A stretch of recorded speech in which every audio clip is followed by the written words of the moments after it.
Expand your vocabulary with our core 2,000 words ebook. It's free and packed with essential expressions that you'll use on a daily basis. Start building your vocabulary today. Click the link in the description below to download your free Spanish ebook before it's gone.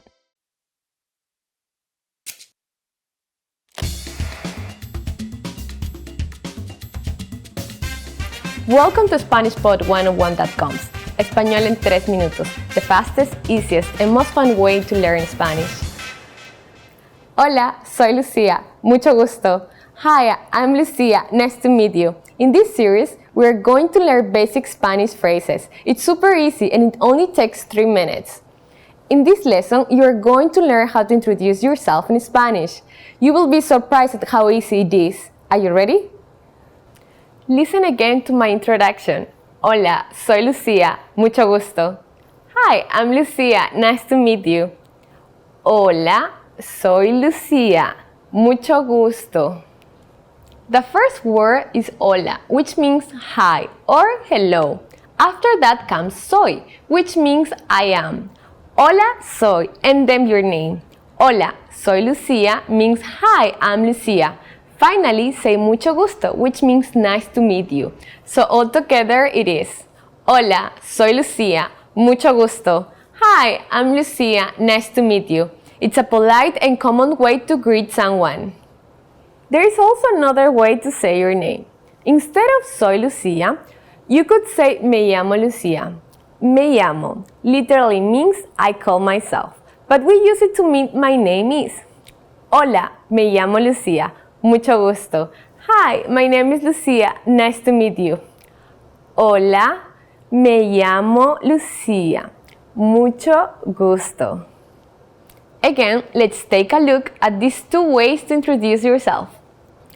Hola, soy Lucia. Mucho gusto.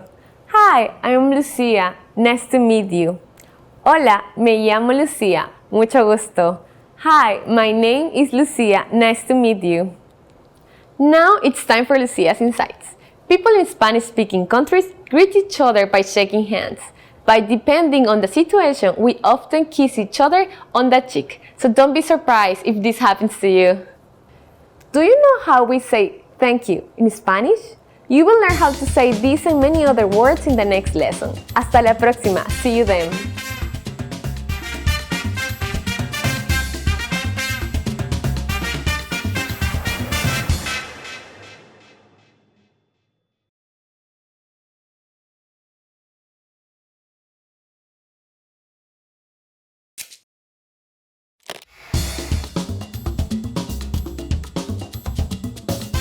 Hola a todos, soy Lucia. Hi everyone, I am Lucia. Welcome to SpanishPod101.com. Español en 3 minutos, the fastest, easiest, and most fun way to learn Spanish.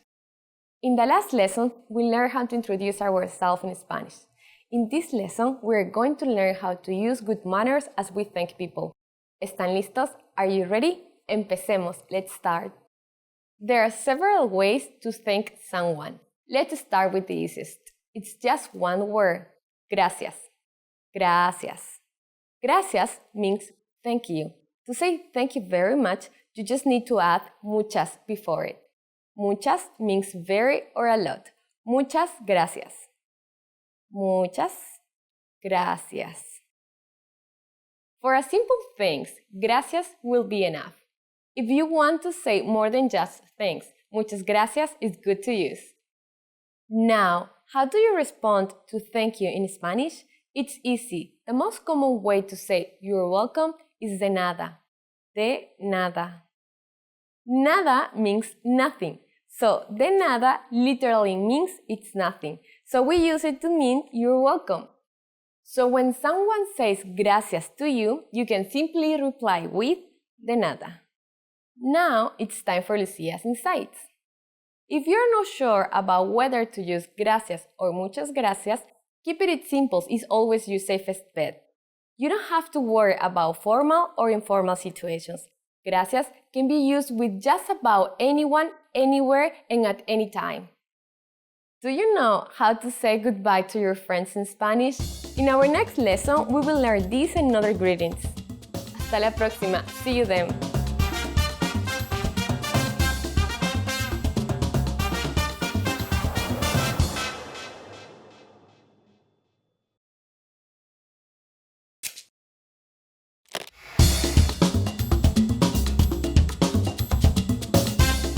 Hola a todos, soy Lucía. Hi everybody, I'm Lucía. Welcome to SpanishPod101.com, Español en 3 minutos, the fastest, easiest, and most fun way to learn Spanish. In the last lesson, we learned how to show thanks by saying gracias. In this lesson, we will learn some of the most common greetings used in Spanish. ¿Están listos? Are you ready? Empecemos, let's start. The most used informal greeting is hola. Hola. Hola means hi or hello. We can use it in formal and informal situations at any time of day. It's very convenient. Hola.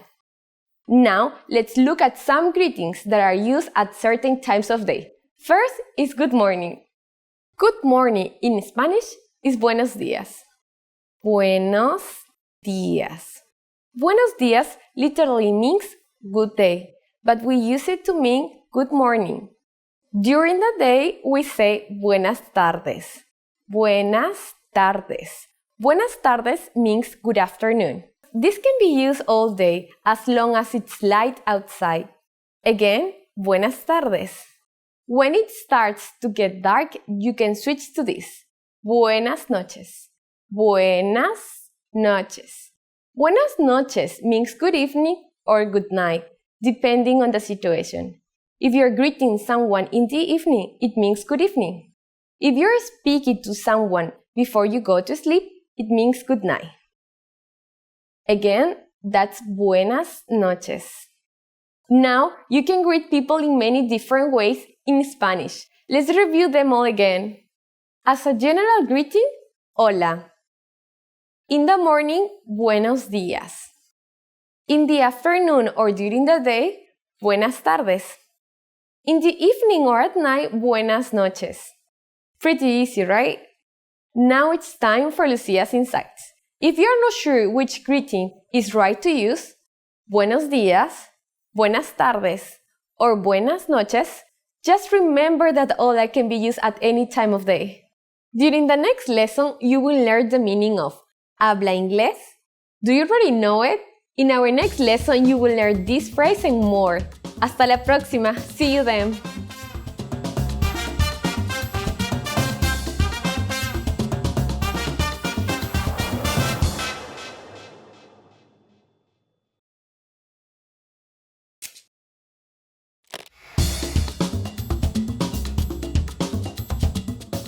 Hola a todos, soy Lucía. Hi everybody, I'm Lucía. Welcome to SpanishPod101.com, Español en 3 minutos, the fastest, easiest, and most fun way to learn Spanish.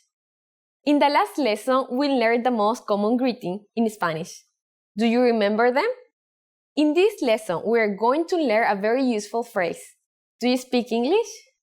If you're in a situation where you need help in English, this phrase can be a lifesaver. Here is a formal way to say it. Habla inglés? Habla inglés? Again, this means, do you speak English? The word habla is a form of the verb hablar, which means to speak. This is the formal way to say you speak. Hablar is known as a AR verb because it ends in AR. Most AR verbs conjugate in a similar way. To learn how to properly conjugate AR verbs like hablar, please check out our Absolute Beginner series on SpanishPod101.com. Now, let's make this sentence informal. This is done by adding an S to the end of habla. When we do that, we get hablas. Altogether, hablas inglés? Hablas inglés? This is the informal way to ask, do you speak English? The responses you receive could be one of these three. Sí, hablo inglés. Yes, I speak English. Sí, hablo inglés. Sí, hablo un poco. Yes, I speak a little. Sí, hablo un poco. No, no hablo inglés. No, I don't speak English. No hablo inglés. In all of these, hablo means I speak. In the last one, we have no hablo, which is the negative form. It means I don't speak. Now it's time for Lucia's insights. If you want to ask about a different language, just change the word inglés. Here are some language names to get you started. Italiano for Italian. Ruso for Russian. Francés for French. Alemán for German. Do you know how to say I'm sorry in Spanish? In the next lesson, you will learn how to apologize and more. Hasta la próxima. See you then.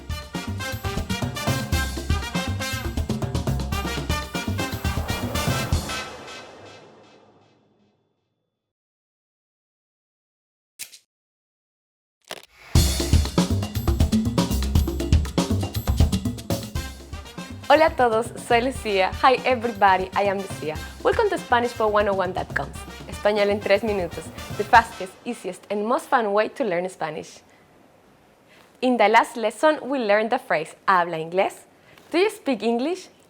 In this lesson, we are going to learn how to apologize or say excuse me in Spanish. The basic phrase for excuse me is disculpe. Disculpe. We should use disculpe in formal situations, like when we're ordering something at a restaurant. For example, disculpe, un café por favor. Excuse me, a coffee please. We can also use it when asking a question.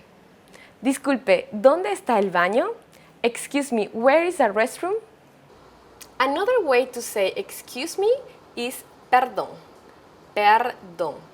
Just like disculpe, we can use perdón when asking a question or when apologizing.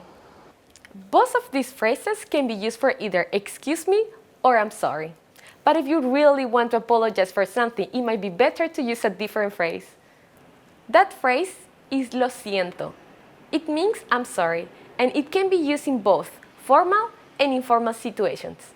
Lo siento. Unlike the others, lo siento only has the meaning of I'm sorry and not excuse me. Now it's time for Lucia's insights. Please remember that if we accidentally bump into someone on the street, we don't usually say I'm sorry, lo siento. Instead, we say excuse me, disculpe, or perdón. Are you able to count in Spanish? In the next lesson, we're going to learn the numbers in Spanish from 1 to 10. Hasta la próxima. See you soon.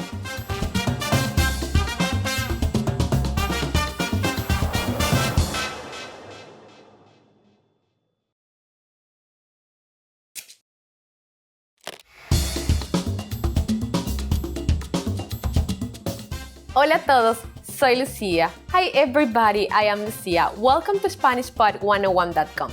Español en 3 minutos, the fastest, easiest, and most fun way to learn Spanish. In the last lesson, we learned some words used when apologizing in Spanish, including disculpe and perdón. In this lesson, we are going to learn numbers in Spanish. Yes, numbers. Los números. From 1 to 10. And you are going to learn them in only 3 minutes. 3 minutos. Are you ready? Let's start. 1, 1. 2, 2. 3, 3. 4, 4. 5, 5. 6, 6.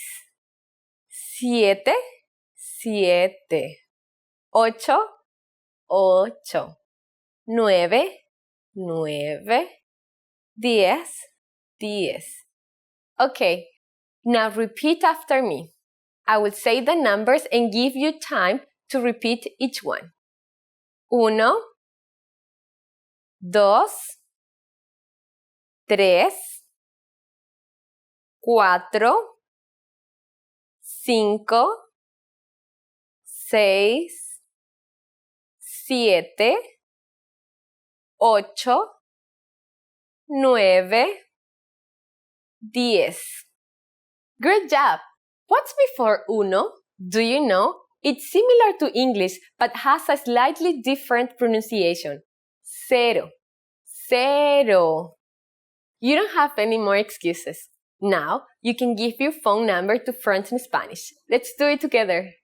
We will use the phrase mi número es, which means my number is. Mi número es.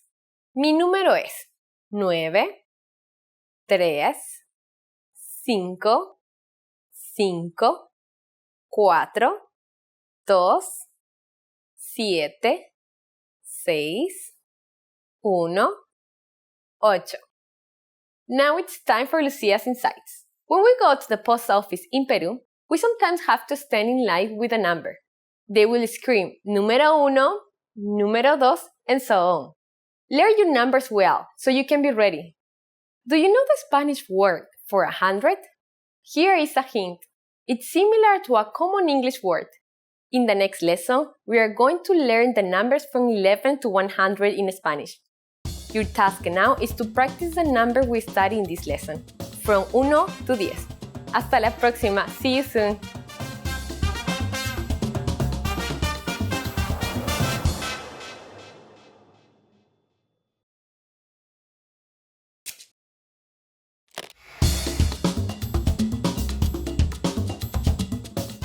Hola a todos, soy Lucia. Hi everybody, I am Lucia. Welcome to SpanishPod101.com. Español en 3 minutos, the fastest, easiest, and most fun way to learn Spanish. In the last lesson, we learned the numbers from 1 to 10. Have you forgotten? Here I will tell you again.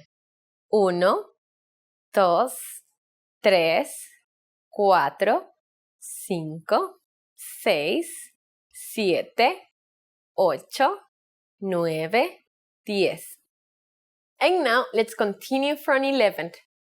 11, 11, 12, 12, 13, 13, 14, 14,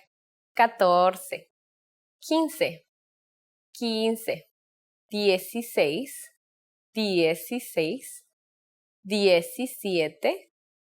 16, 16,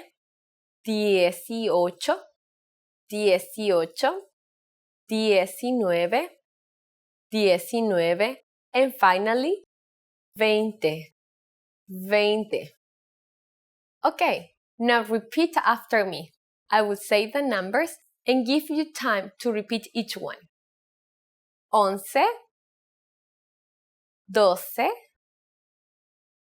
13, 14,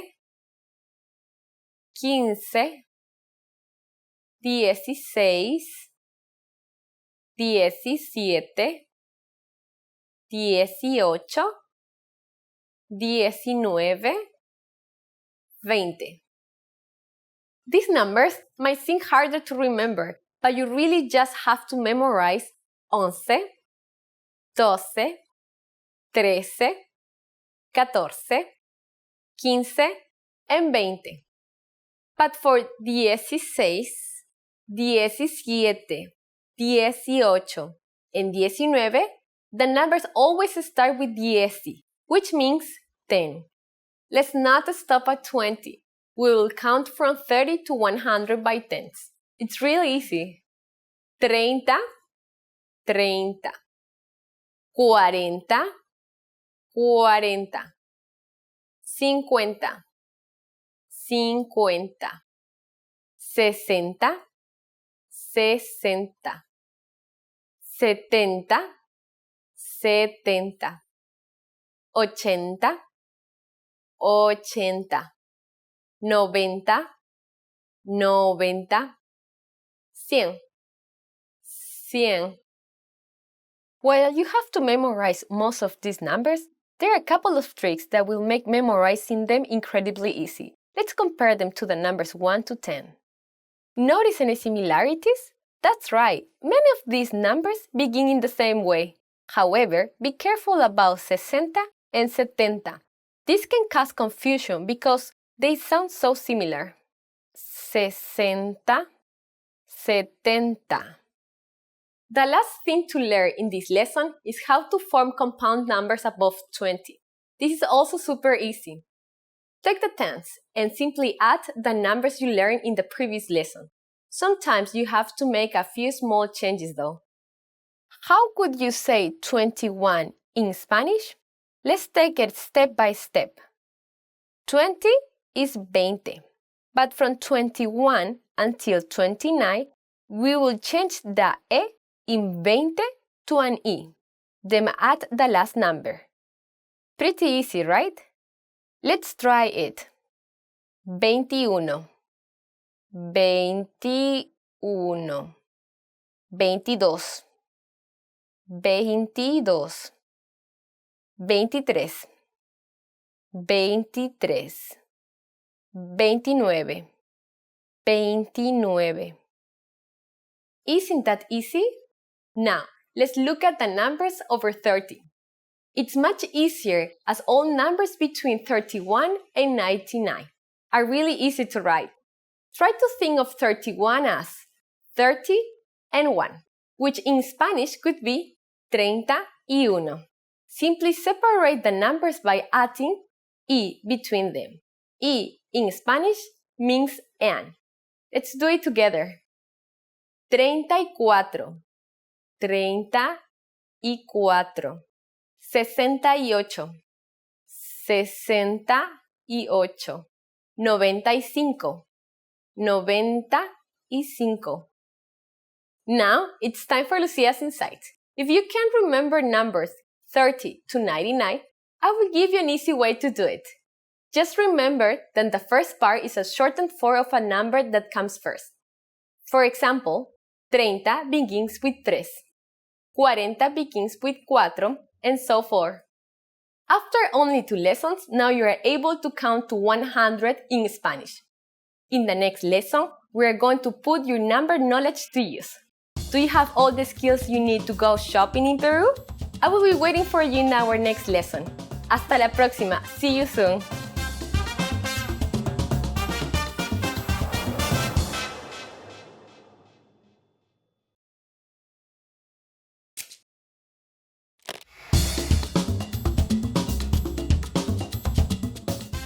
Hola a todos, soy Lucia. Hi everybody, I am Lucia. Welcome to SpanishPor101.com's Español en 3 minutos, the fastest, easiest, and most fun way to learn Spanish. In the last lesson, we learned how to count up to 100 in Spanish. I hope you spent some time practicing the numbers, because they will come in handy today. We're going to learn how to go shopping in Peru. The first thing you will need to know is how to say, how much is it? ¿Cuánto cuesta esto? ¿Cuánto cuesta esto? You are almost ready to go shopping in Peru. If you see something you like and want to ask the shop clerk how much it costs, you may start by saying perdone or disculpe. Do you remember what they mean? Excuse me. Then simply add ¿cuánto cuesta esto? Perdone, ¿cuánto cuesta esto? Disculpe, ¿cuánto cuesta esto? Excuse me, how much is it? Perdone, ¿cuánto cuesta esto? Disculpe, ¿cuánto cuesta esto? If we want to be more specific when asking how much something is, we first need to know if the object is a feminine or masculine object. Next, change esto to este if it's masculine or esta if it's feminine, and then say the noun. For example, hat is masculine, and in Spanish it's sombrero. Perdone, ¿cuánto cuesta este sombrero? Excuse me, how much is this hat? Perdone, ¿cuánto cuesta este sombrero? And shirt is a feminine noun, which in Spanish is camisa. Perdone, ¿cuánto cuesta esta camisa? Excuse me, how much is this shirt? Perdone, ¿cuánto cuesta esta camisa? For more information on masculine and feminine objects in Spanish, check out all about Series Lesson 3 on SpanishPor101.com. At this point, the shop clerk might confirm by saying, este sombrero, esta camisa, or esto. When telling you the price, they will say either este sombrero, 39 soles, esta camisa, 39 soles, or esto 39 soles. What number is 39? Do you remember? It's 39. 39 soles. 39 soles. Now it's time for Lucia's insights. A faster way to ask about the price of something is ¿cuánto es? For example, if you're in a hurry for a coffee, You can ask the cashier, un café por favor, ¿cuánto es? One coffee please, how much? This is a shorter, more informal way to ask for the price. At this point, can you count soles in Spanish? We're gonna learn how to do this and much more in the next lesson. I will be waiting for you. Hasta la próxima. See you soon.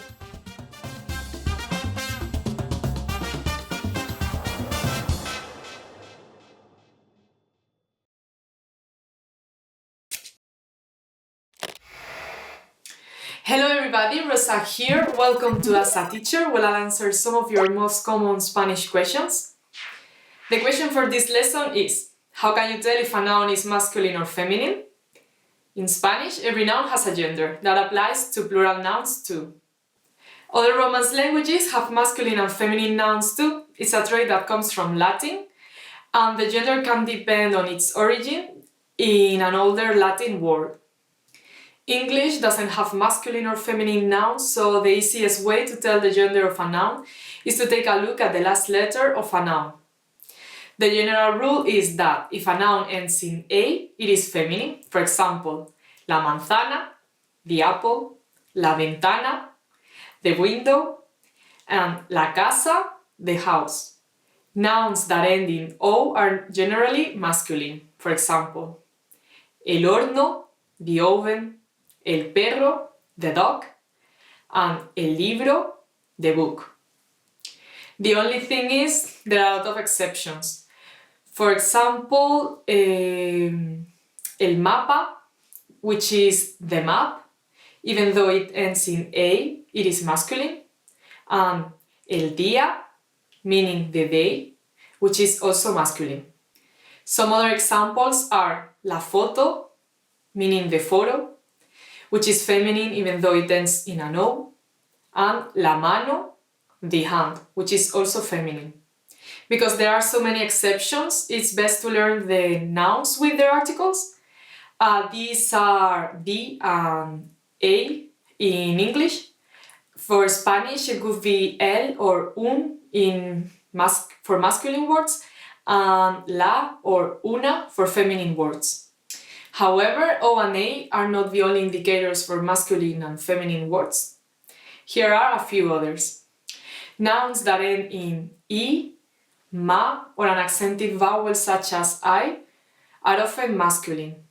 For example, el perfume, the perfume, el programa, the program, el colibrí, the hummingbird, are all masculine.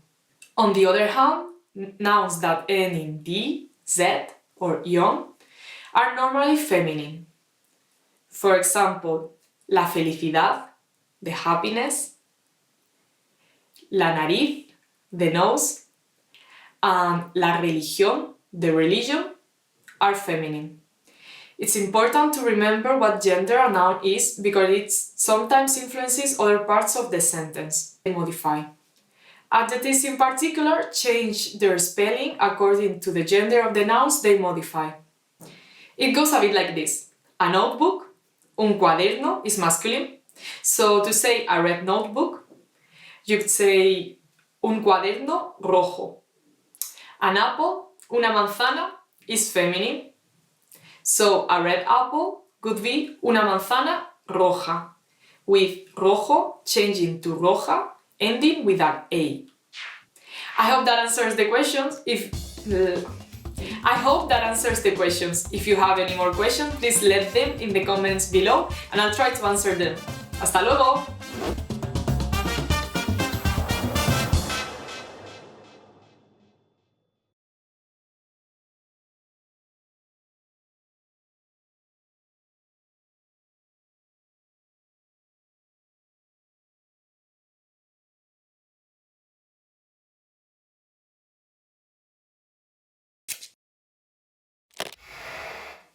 Hi everybody, I'm Rosa. Welcome to As a Teacher, where I'll answer some of your most common Spanish questions. The question for this lesson is, what are the main differences between Spanish from Spain, Latin America, and the Caribbean? Spanish is one of the world's most widely spoken languages. It's the official language in 19 countries as well as in Puerto Rico. It's so widespread because of Spanish colonial history. During the colonial period, Spanish mixed with native regional languages, and that's why Spanish is so different around the world. There's no standard Spanish dialect, only regional dialects. So it's common for Spanish learners to run into different kinds of Spanish, especially in terms of pronunciation. In the US, Latin American Spanish is what's most commonly taught in schools. It's spoken in most of Central America and South America, including Mexico, and excluding Argentina, Brazil, Suriname, French Guiana, and Guyana. Latin American Spanish has strong R's and a relatively clean pronunciation. Words are pronounced mostly as they are written. Here are just a few regional varieties of Latin American Spanish. Caribbean Spanish often drops S's at the end of the words, making it sound a lot faster than Spanish from other countries. Mexican Spanish take a lot of vocabulary from the indigenous language Nahuatl. You may be familiar with the word chocolate, which comes from the word chocolate in Nahuatl. Also, the double L in Mexico has a Y sound, so my name is Ricardo is me llamo Ricardo. Colombian Ecuadorian Spanish is a mixture of Caribbean Spanish and coastal Spanish. Here the double L usually sounds like a J, like me llamo Ricardo. Argentinian Spanish is in a category by itself. It's very different from the Spanish spoken in the rest of Latin American countries. It has some indigenous Guarani vocabulary, but also French and Italian immigrants strongly influence this dialect. An interesting fact about Argentinian Spanish is that Argentinian slang, called lunfardo, was originally a made-up prison language. Prisoners, mostly Italian, used it so guards couldn't understand what they were saying. Now lunfardo words are used all over Argentina. Argentinian Spanish also uses vos, the formal you address, instead of tú, the more common informal address in Latin America. The double L is pronounced like J or ZH, like in me llamo Ricardo. Spanish in Spain is called Castilian Spanish. Some pronunciations are very different than the other kinds of Spanish we've already mentioned. The double L is pronounced differently depending on the region within Spain. The Latin American CC is pronounced with a TH and sound like thi. For example, gracias, meaning thank you, is pronounced gracias in Latin American Spanish and gracias in Castilian Spanish. Another major difference is that Castilian Spanish often uses the plural form vosotros instead of the form ustedes, which is used in Latin America. Pretty fascinating, isn't it? If you have any other questions, leave a comment and I'll try to answer them. Ciao!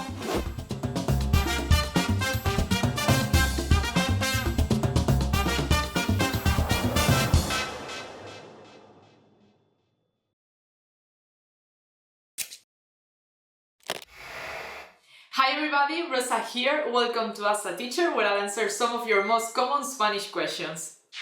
The question for this lesson is: how do you know when to use ser or estar? This can be confusing for Spanish learners, especially for native English speakers, because both ser and estar mean to be. First, let's go over the forms of ser.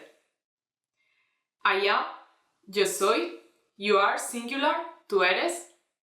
He, she is, you are, polite. Él, ella, usted es. We are, nosotros somos, you are, plural, vosotros sois. They are, you are, polite and plural, ellos, ellas, ustedes, son. The different forms of estar are: yo estoy for I am, tú estás for you are, singular. Él, ella, usted está for he, she is, you are, polite. Nosotros estamos for we are. Vosotros estáis for you are in polite form. And Ellos, ellas, ustedes están for they are. You are, polite and plural. There is a subtle but simple difference between the two words for to be. Estar is for temporary conditions such as feelings and emotions, and that's why how are you is ¿cómo estás? Ser is for characteristics or permanent states of being. For example, if I'd say I am American, I would say yo soy americano.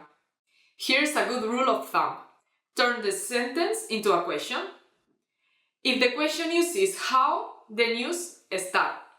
And if it uses what, use ser. Take the word callado, for example, which means quiet. Depending on which verb you use, the nuance will be different. If you say ella es callada, which uses ser, that means she's quiet, as in she's a quiet person. On the other hand, if you say ella está callada, which uses the verb estar, that would mean she's being quiet. The nuance is that this situation is temporary and that she's just being quiet in this moment in time. Pretty cool, right? If you have any more questions, please leave a comment and I'll try to answer them. Bye!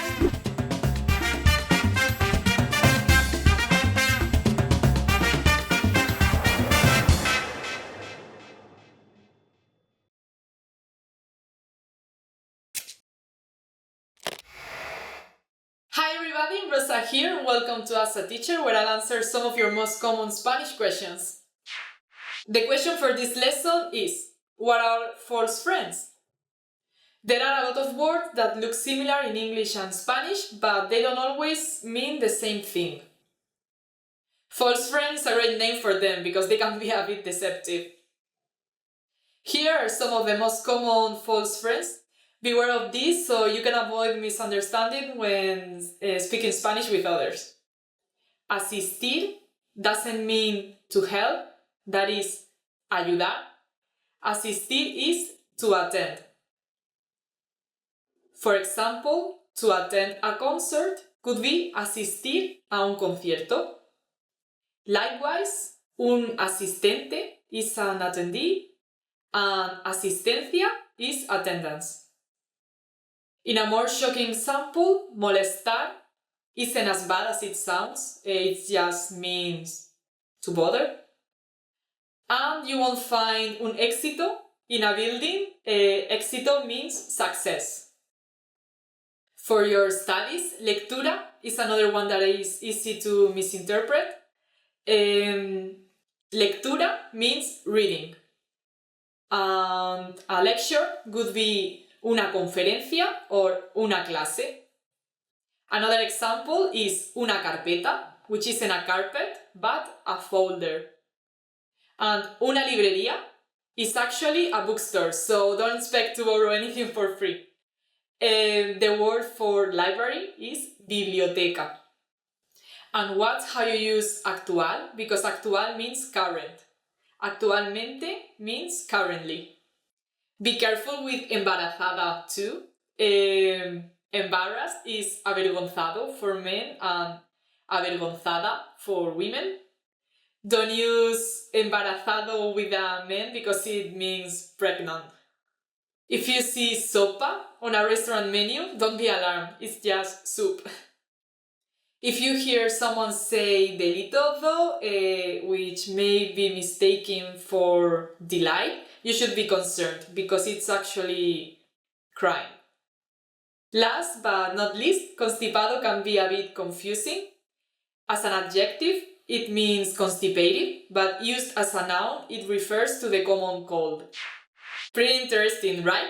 I hope that answers the questions. If you have any other questions, please leave a comment below and I'll try to answer them. Hasta la próxima!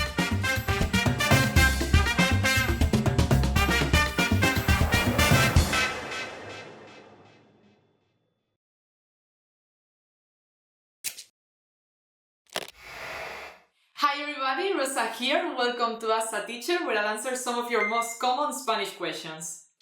The question for this lesson is, how do you make sentences negative in Spanish? You can make the most basic negative sentence just by adding no before the verb. For example, hoy es lunes is today is Monday. Hoy no es lunes is today is not Monday. Here are some other common negative words. Nada meaning nothing. Nadie meaning nobody. Ninguno or ninguna meaning no one. Nunca and jamás meaning never. And tampoco meaning neither. You can also use these words on their own or with no. So you can say nadie habla, which means no one speaks, but you could also say no habla nadie, which means the same thing. No hay nada en el refrigerador means I have nothing in the refrigerator. Unlike in English, double negatives are standard and acceptable, so you can use more than one negative word in a sentence. Actually, in Spanish, you never mix positive and negative words, so it's common to have 2, 3, or even 4 negative words in the same sentence. For example, in English we say María doesn't want anything. In Spanish we would say María no quiere nada. Remember, nada means nothing, so the direct translation into English would be something like María doesn't want nothing. You can even say María no quiere nada nunca for María never wants anything, which uses 3 negative words. Ningún changes form depending on the noun it's attached to. For masculine nouns, you say ningún. And for example, no tengo ningún libro would be I don't have any books. If you use ningún without using the masculine noun, you use ninguno.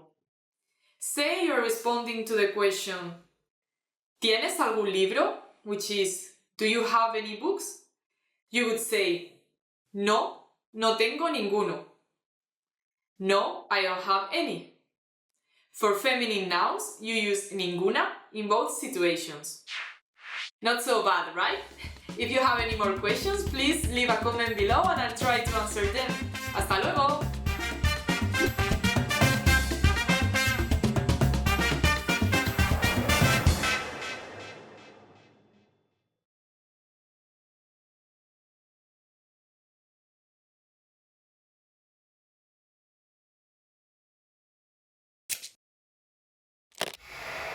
Hi everybody, Rosa here. Welcome to As a Teacher, where I'll answer some of your most common Spanish questions. The question for this lesson is, when are the prepositions por and para used? The prepositions por and para are a little difficult for Spanish learners because both are used in similar contexts and have similar meanings.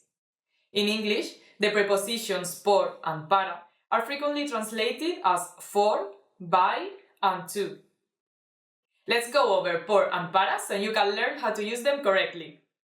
Por comes from the Latin word pro, meaning for, while para is formed from the combination of the Latin prepositions pro and ad, which mean for and to respectively. Por is frequently used to express a cause, such as viajo por placer, meaning I travel for pleasure, a place, such as camino por la calle, meaning I walk down the street, a period of time, por las mañanas voy a la universidad, in the morning I go to college, a medium, te enviaré el paquete por mensajero, I'll send the package by courier, a substitution or equivalence, haré los deberes por ti, I will do the tasks for you. En passive voice. El almuerzo fue preparado por mi madre. Lunch was prepared by my mother. Para is used for. Utility. Estas zapatillas son para correr. Meaning, these shoes are for running. Direction. Voy para Europa en vacaciones. I'm going to Europe on vacation. Here, it can be replaced by con destino a, which means bound for. Time limitation, son 10 para las 5, it's 10 minutes to 5. Here, the difference is that we use para when time is fixed or when there's a deadline. Opinion. Para mí, que perderán el juego. I think that they will lose the game. Literally, for me, that they will lose the game. And goal or destination. To where or to whom it goes. As in, saldré a caminar para respirar aire fresco. Meaning, I will go for a walk to get some fresh air. Here, the goal is to get fresh air. The most challenging point may be to identify when to use por instead of para. Just keep in mind that por is used more frequently to talk about a medium to do something. As in, te llamaré por teléfono, I will call you by phone. Another common usage is to refer to something unspecific, either time or place. For example, estoy por tu casa, meaning I'm around, close to your house. Or llegaré por la tarde, meaning I will arrive around the afternoon. Para, on the other hand, is more often used to talk about the purpose or destination of something. As in, este libro es para la clase, meaning this book is for the class. Or voy para tu casa, meaning I'm going to or in direction to your house. How was this lesson? Pretty interesting, right? Do you have any more questions? Leave them in the comments below and I'll try to answer them. Hasta luego, see you later!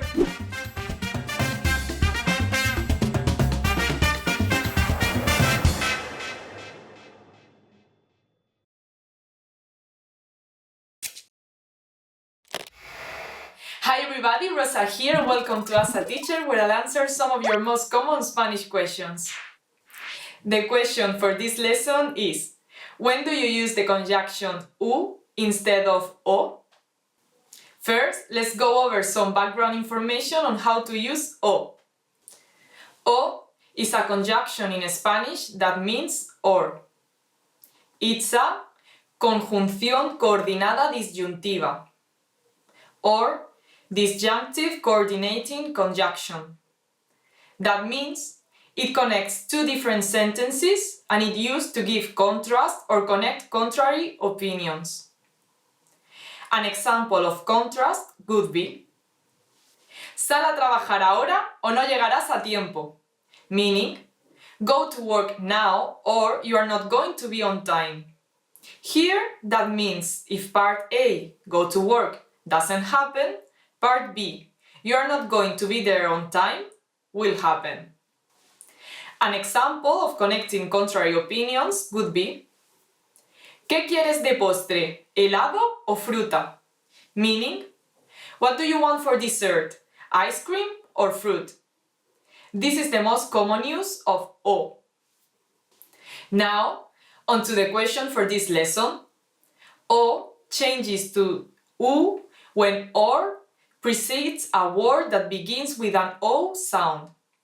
This includes H and O together because H is silent in Spanish.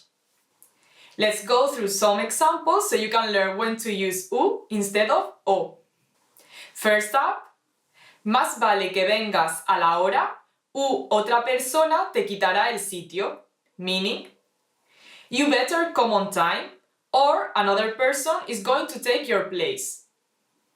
Here, the word otra, another, begins with an O sound. Therefore, we change O to U. Another example would be: puede utilizar esta mesa para jardín u hogar. Meaning, you can use this table for the garden or home. So why do the words change? That's easy, because it's easier to pronounce. How was this lesson? Pretty interesting, right? Do you have any more questions? Leave them in the comments below and I'll try to answer them. Hasta luego, see you later!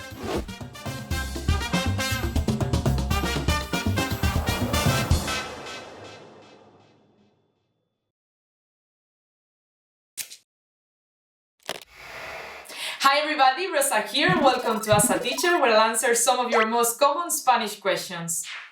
The question for this lesson is: when do you use the conjunction e instead of I? First, let's go over some background information on how to use I. I is a conjunction in Spanish that means and. It's a conjunción coordinada copulativa, or copulative coordinating conjunction. It's used to connect words or sentences. An example with words would be: he estudiado historia y literatura, meaning I've studied history and literature. Here, the words historia, history, and literatura, literature, are connected with the word I, and. An example with sentences would be: el sábado iré a Madrid y el domingo quiero ir al Museo del Prado. Meaning, on Saturday I will go to Madrid, and on Sunday I want to go to the Prado Museum. Here, I, meaning and, is used to connect both weekend activities. Now, on to the question for this lesson. When the word I precedes a word that begins with an I sound, it changes to E.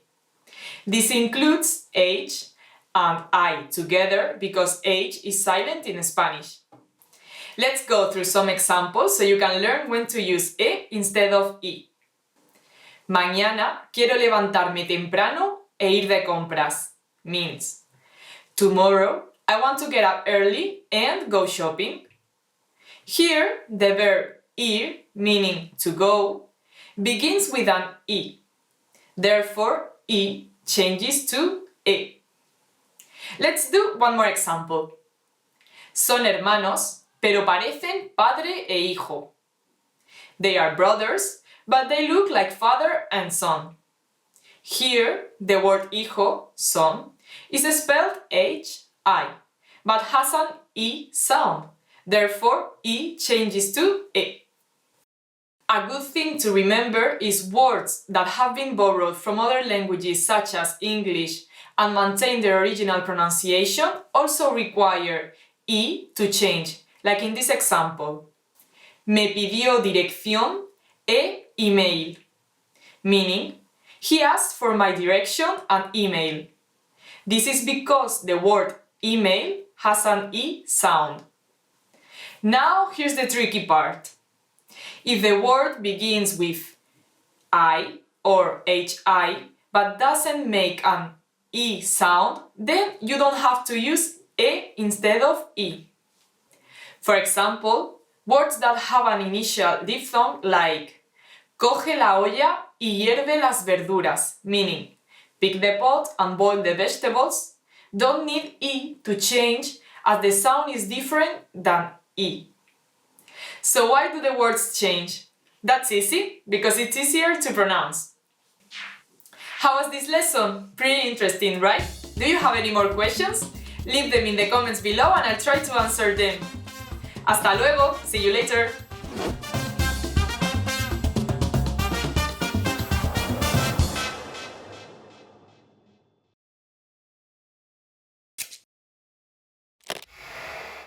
Hi everybody, Rosa here. Welcome to As a Teacher, where I'll answer some of your most common Spanish questions. The question for this lesson is: when do we use Porqué, Porqué, Porqué, and Porque? Porqué, Porqué, Porqué, Porque, separated, together, with an accent, without an accent? What's the difference? In this lesson, we'll teach you how to choose the right one. Let's start with Porqué. All one word with an accent over the I.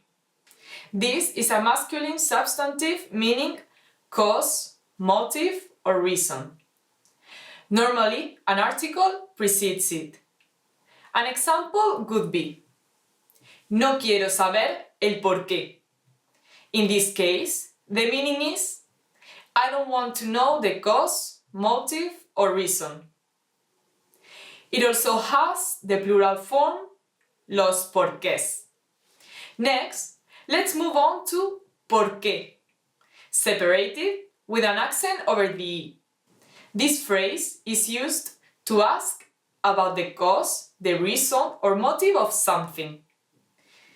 It is comprised of the preposition por and the interrogative pronoun que. The accent mark distinguishes it from the relative conjunction que.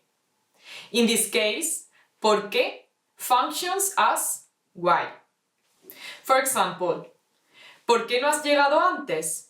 Meaning, why didn't you come earlier? Here, we are asking what the cause or reason is for why the person didn't come sooner. To answer the question, ¿por qué?, we often use our next word, porque. All one word and no accent over the E. It's a conjunction used to introduce subordinate sentences that express cause. For example, no pude venir más temprano porque he perdido el tren.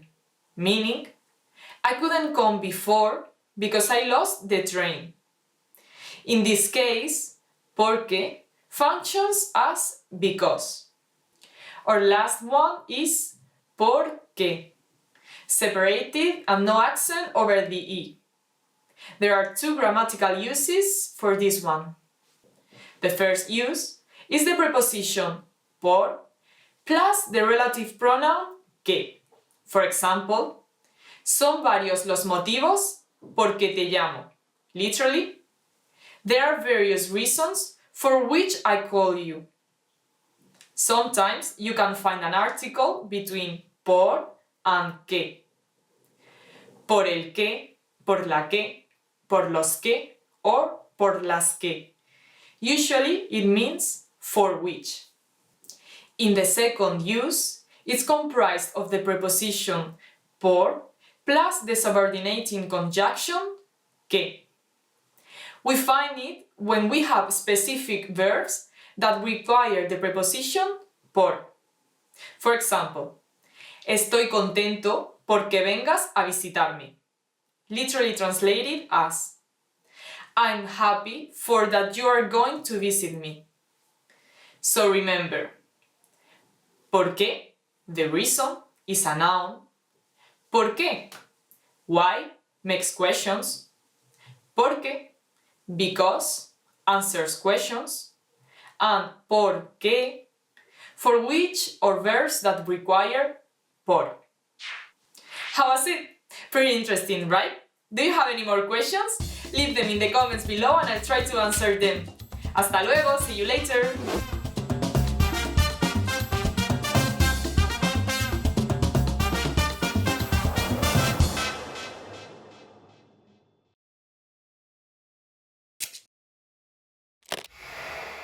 Hi everybody, Rosa here. Welcome to As a Teacher, where I'll answer some of your most common Spanish questions. The question for this lesson is: why do some Spanish adjectives and words have a shortened form? Some Spanish adjectives have a shortened form. We call this form apócope, or in English, apocope. This means the suppression of some sounds in the final part of a word.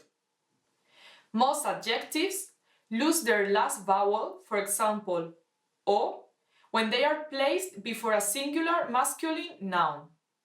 Sound confusing? Don't worry, there are only a few types of these adjectives in Spanish. Most of them are commonly used and will be easy for you to remember. Here they are. Bueno, meaning good, becomes buen. Malo, meaning bad, becomes mal. Alguno, meaning some, becomes algún. Ninguno, meaning none, becomes ningún. And grande, meaning big, becomes gran. Let's go through some examples so you can learn how to use the shortened forms of these Spanish adjectives. First up, he comprado un buen libro. I bought a good book. In this sentence, the word bueno, meaning good, gets shortened to buen because it was placed before the masculine singular noun libro, meaning book. Another example would be estoy teniendo un mal año, meaning I'm having a bad year. Again, in this sentence, the word malo, bad, becomes mal because it's placed before the masculine singular noun año, meaning year.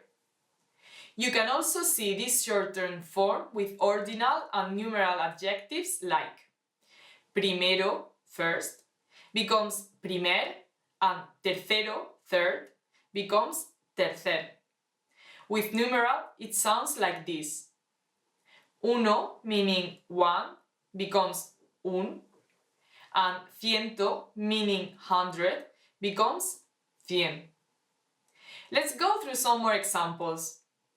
He escrito mi primer libro, literally meaning I had written my first book. Again, we have the masculine singular noun libro, book, so primero, meaning first, gets shortened to primer. Another example would be tengo un perro pequeño. I have a little dog.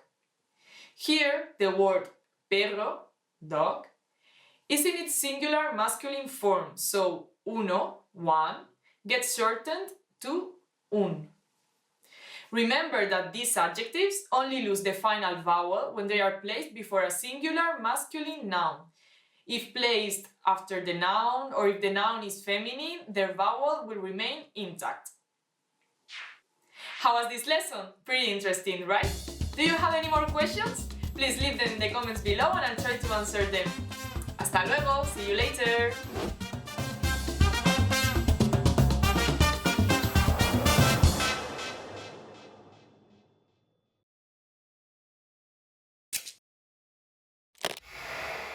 Hi everybody, Rosa here. Welcome to As a Teacher, where I'll answer some of your most common Spanish questions. The question for this lesson is: how can I decide if I have to write B or V in Spanish? In Spanish, the letter B and the letter V have the same sound, but they are written differently. So, how do you know which one to use? Despite some exceptions, there are some rules that can help you to pick which letter to use. Let's start with B. The words that usually use B can be divided in 4 groups. First, all the words that begin with bu, bien or bene, and B. For example, butaca, meaning armchair, bienestar, meaning wellness, and bisonte, bison. Second, all the words that end in bilidad, bundo or bunda. For example, amabilidad, kindness, moribundo, moribund, and nauseabunda, nauseating. Third, all the verbs whose infinitive forms end with ver, bir, and buir. For example, beber, to drink, saber, to know, and escribir, to write. Fourth and last, all of the past imperfect verbs whose first conjugation ends in aba. For example, compraba, I was buying, or cantaba, I was singing. Now let's see the rules for V. The words that usually use V can be divided in 4 groups. First, all the words that begin with V, div, ev. For example, vivir, to live, divertido, funny, and evento, event. Second, all the forms in present indicative, imperative, and subjunctive of the verb ir, to go. For example, voy, I go, or ve, you go, in the imperative. Third, all the adjectives that end in ave, abo, evo, and ivo. For example, suave, soft, and decisivo, decisive. Fourth and last, after B, D, en or all. For example, obviar, to obviate, advertir, to warn, enviar, to send, olvidar, to forget. And that's it. But as you might already know, Spanish always has tricky exceptions, but don't worry, you'll get used to them in no time. How was this lesson? Pretty interesting, right? Do you have any more questions? Leave them in the comments below and I'll try to answer them. Hasta pronto! See you soon!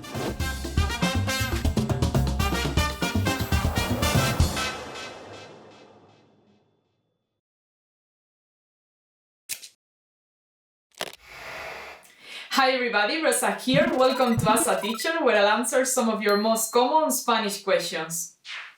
The question for this lesson is: what are diminutives and how do you use them in Spanish?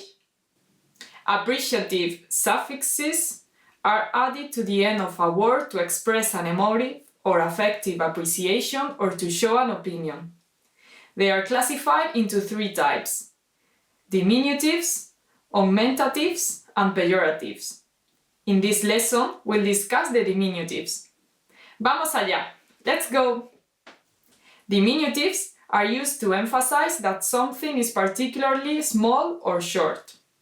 They are also used to express love and affection. Let's go through some examples so you can learn how to use diminutives correctly. A very common one is ito or ita. For example, from the word escalera, stairs, we have escalerita, if we want to express that the stairs are small. Another example, from gato, cat, we get the word gatito, adding tenderness to our expression. You can even use this with names such as Juan to Juanito, when you are talking about someone colloquially, most likely a child. Another common suffix, particularly in Andalusia, the southern Spain, is illo or illa. From libro, book, we get librillo, small book. We also have the suffix ete or eta, used more informally. In this case, from amigo, friend, we have amiguete, to express tenderness or affection for our friend. Lastly, with more local use, particularly found in Galicia, northern Spain, we find the suffix iño or iña. From pobre, poor, we can say pobriño, also adding a sense of tenderness. How was this lesson? Pretty interesting, right? Do you have any more questions? Please leave them in the comments below and I'll try to answer them. See you soon! Hasta pronto!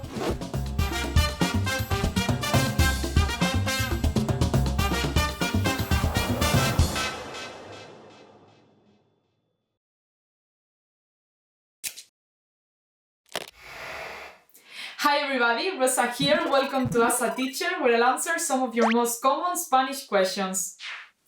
The question for this lesson is: what are augmentatives and how do you use them in Spanish? In another lesson, we talked about diminutives, which are expressive suffixes used to emphasize that something is particularly small or short, or to show affection. In this lesson, we'll discuss augmentatives.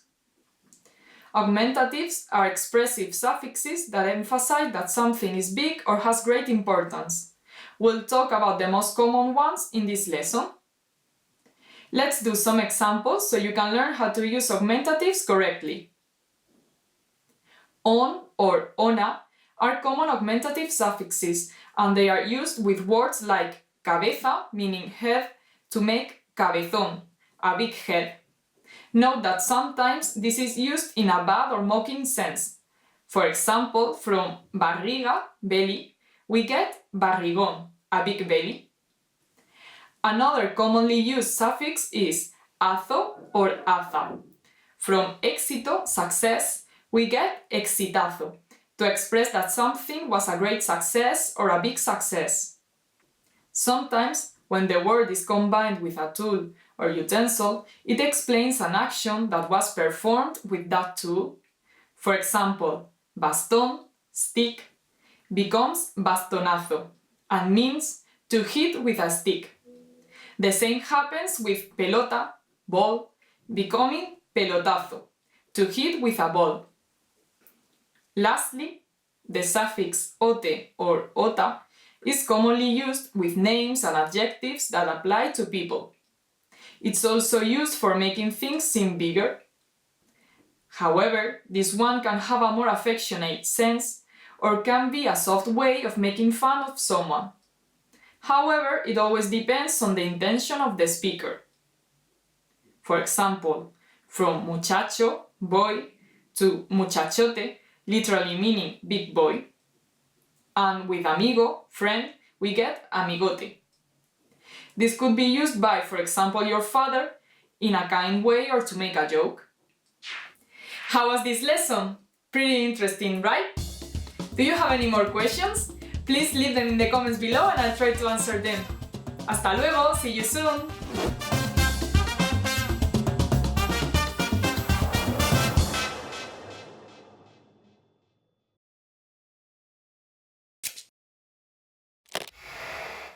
Hi everybody, Rosa here. Welcome to As a Teacher, where I'll answer some of your most common Spanish questions. The question for this lesson is: what are pejoratives and how do you use them in Spanish? In previous lessons, we discussed diminutives and augmentatives, and in this lesson we'll discuss pejoratives. You may already know diminutives make something smaller or affectionate, and augmentatives make something bigger or important. So, what do pejoratives do?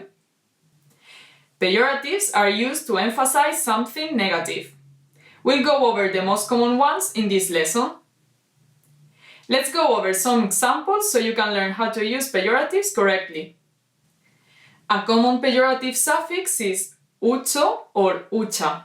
For example, from flaco, slim or thin, we get flacucho. When used in a pejorative sense, it means very slim, as in almost sick. Another example would be for the adjective débil, weak. We get debilucha, used to describe a woman who is physically or psychologically weak. Another pejorative suffix is acho or acha. For example, pueblo, from the Latin populus, meaning people, becomes populazzo, meaning common people or mob. By adding the suffix acho, the speaker shows less consideration for the original meaning of people. Another example would be from pueblo, town, which becomes poblazzo, meaning dirty town or destroyed town. Here's an example sentence. El populazzo cree que puede ganar en las elecciones. It means the common people think that they can win the elections. Usually, people use these suffixes to gossip or to look down on others. You don't always use the same suffixes for every word, as each word is used mostly with just one suffix. So make sure you check which suffix to use before you use it.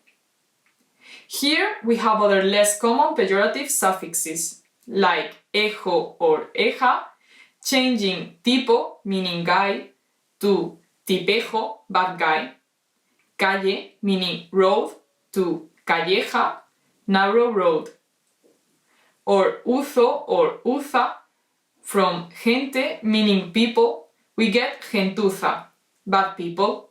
All of these examples are used pejoratively. Lastly is ato or ata. You could use this for the word niño, boy, and get niñato, brat. Be careful with this word because it has a really bad meaning and can be considered an insult as well. How was this lesson? Pretty interesting, right? Do you have any more questions? Leave them in the comments below and I'll try to answer them. Hasta luego, until next time!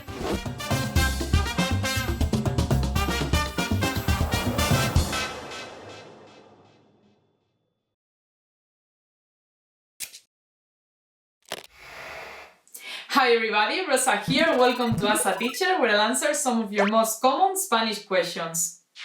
The question for this lesson is: how do I use Spanish punctuation? Just like in English, punctuation marks are used to provide emphasis to indicate pauses and intonation changes, and to guide people through the meaning of our expressions.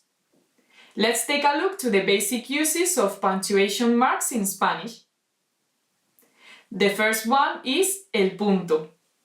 This literally means the dot, but you may know it better as the period in American English or full stop in British English. It's used to mark the ending of a sentence or complete thought. After using a punto, the next word should be capitalized. For example, Juan viene hoy. Mis amigos vendrán mañana. This means Juan is coming today, my friends will come tomorrow. Next, we have la coma or the comma. This indicates a short pause in a sentence, and its usage is similar to English. For example, viajaré por Andalucía, Zaragoza y Toledo, meaning I will travel to Andalucía, Zaragoza and Toledo. This one sounds different from the English version. El punto y coma. This literally means the dot and comma, but you may know it better as the semicolon. It's used to divide related sections in a single sentence. For example, hoy veremos un buen partido. Sin embargo, creo que mi equipo perderá. Meaning, today we will see a good match. However, I think my team will lose. We can also use the punto y coma in a longer sentence that already has commas. For example, Ana fue al museo, Carlos a la biblioteca y David a la universidad. Meaning, Ana went to the museum, Carlos to the library, and David to the university. Unlike the punto or coma, the punto y coma really depends on the writer's discretion. As a general rule, use the punto y coma if you feel the two sentences are closely related enough to make them into one sentence. After a punto y coma, you always have a lowercase letter. Let's move on to two more punctuation marks you may be familiar with, the signos de interrogación and exclamación. The signos de interrogación is better known in English as the question mark and is used in interrogative sentences. The exclamación sounds similar to the English exclamation point and works the same way. It's used to express surprise, anger, or any other strong emotions. Remember that in Spanish, you could write an inverted question mark or exclamation mark at the beginning of the sentence in addition to the mark at the end. Some examples are: ¿Qué hora es? What time is it? ¿Cómo te llamas? What's your name? ¡Socorro! Help! And vamos, let's go! Finally, the colon, which is dos puntos, ellipsis, which is puntos suspensivos, parenthesis, which is paréntesis, and comillas, which is quotation marks, are used the same way in English as in Spanish. How was this lesson? Pretty interesting, right? Do you have any more questions? Please leave them in the comments below and I'll try to answer them. Hasta la próxima! Until next time!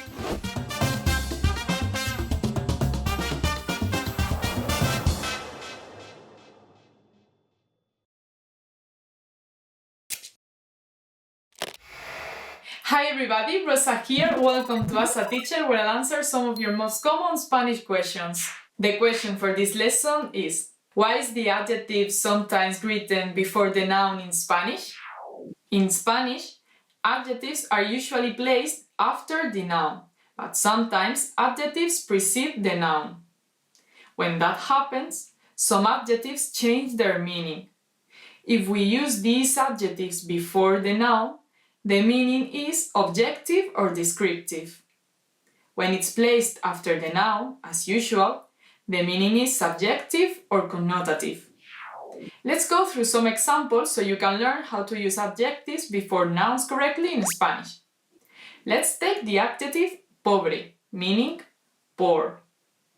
If you put the word pobre before the noun men, which is hombre, then the speaker could be implying that the pobre hombre, poor man, is someone he or she pities or someone who deserves sympathy. However, if you switch them, the phrase becomes hombre pobre. This would quite literally mean a man who has no money. Let's do another example with the adjective viejo, meaning old. If you add viejo to the word friend, which is amigo, you will get the phrase viejo amigo, old friend. In this case, viejo represents the length of time the speaker has been friends with that person. The same way you could say old friend in English. However, if you were to reverse the phrase and say amigo viejo, then you would be literally talking about a friend who is elderly. An important point to remember is that if the adjective is talking about the quality of a noun that's always the same, the position of the adjective doesn't change the meaning. For example, oscura noche or noche oscura both mean dark night, because night is always dark. The same way that fría nieve or nieve fría both mean cold snow, because snow is always cold. How was this lesson? Pretty interesting, right?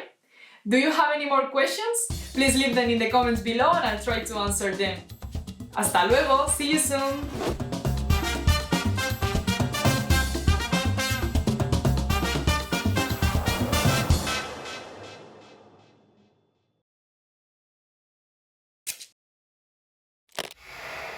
Hi everybody, Rosa here. Welcome to As a Teacher, where I'll answer some of your most common Spanish questions. The question for this lesson is: how do I use the pronoun se as an indirect object? Se creates a lot of confusion for students because there are several uses and functions for se in Spanish. In this lesson, we'll see se used as a third-person pronoun functioning as an indirect object. This means that we'll use se when it means a él or a ella, for him or for her, and a ellos or a ellas, both meaning for them. First, let's remember that in Spanish, you can say a él or a ella using the particle le, and a ellos or a ellas using the particle les. Instead of a, you can also use para. Le and les are indirect objects, and to recognize them, we have to see to whom the action of the verb goes. Like, for example, in this sentence, Marta compró un regalo para su novio, meaning Marta bought a present for her boyfriend. We can also say Marta le compró un regalo, meaning Marta bought him a present. The personal pronoun se as an indirect object is used instead of le or les when se comes before one of the pronouns lo, la, los, or las when they are acting as direct objects. Let's do some examples so you can learn how to use se as an indirect object correctly. From the sentence le di las llaves, meaning I gave him the keys, you can say se las di, meaning I gave them to him. Here, se replaces the indirect object le, and la replaces the direct object the keys. From les compré un libro, I bought them a book, we get se lo compré, I bought it for them. Here, se replaces the indirect object les before the direct object lo. Let's do one more example. Abrí la puerta a la profesora. I opened the door for the teacher. La puerta, the door, is the direct object as it's the thing that we open. And a la profesora, literally meaning for the teacher, is the indirect object because it's the person to whom the action goes. So using the pronouns, it would become se la abrí, meaning I opened it for her. Se is for her and la is the door. This way we can refer to the things or people we've already talked about without having to repeat them. How was this lesson? Pretty interesting, right? Do you have any more questions? Please leave them in the comments below and I'll try to answer them. See you later. Hasta luego.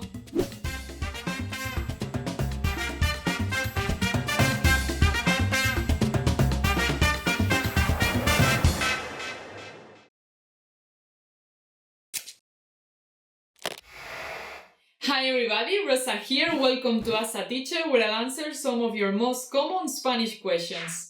The question for this lesson is: how can I use the pronoun se reciprocally? In this lesson, we are going to focus on another common and important usage of the pronoun se. Okay, let's go! We can see the reciprocal pronoun se when we have two or more subjects who are doing the same action to each other. Here, se would function as the direct object, but will be the indirect object if there's another direct object that is formally expressed. Let's take, for example, Carlos y Juan se pelean, meaning Carlos and Juan fight with each other. Here, se acts as the direct object because the thing that they are fighting is themselves. Another example would be los amigos se escriben cartas, literally meaning the friends write letters among them. Here, the direct object is cartas, letters, which is the thing that they are writing, and se acts as the indirect object as it's to whom the action goes. A helpful tip to identify this kind of se is to add el uno al otro, meaning to each other, el uno con el otro, literally meaning one with the other, mutuamente, meaning mutually, or recíprocamente, meaning reciprocally, to the end of the sentence. If the sentence's meaning doesn't change, we need to use reciprocal se. How was this lesson? Pretty interesting, right? Do you have any more questions? Please leave them in the comments below and I'll try to answer them. See you later. Hasta luego.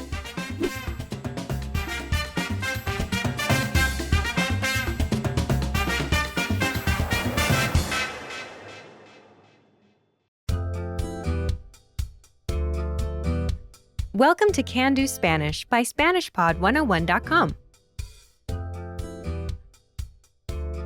Hola a todos, soy Víctor Trejo. Hi everyone, I'm Víctor Trejo. In this lesson, you'll learn how to introduce yourself in Spanish. This is Mark Lee, and he's on a plane to Mexico.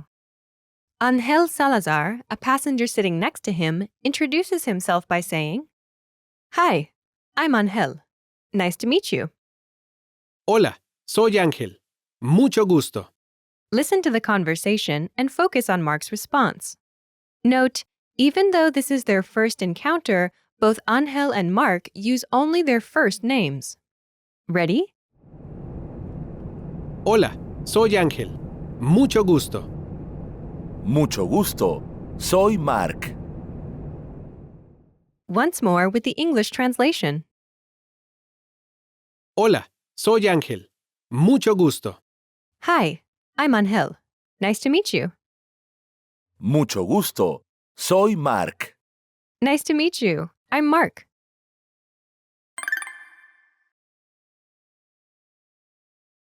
Let's take a closer look at Mark's response. Do you remember how Mark Lee introduces himself? Nice to meet you. I'm Mark.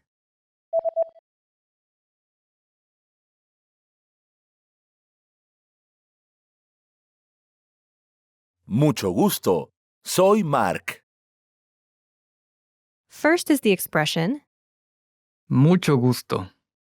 meaning, nice to meet you. Mucho gusto. Mucho gusto.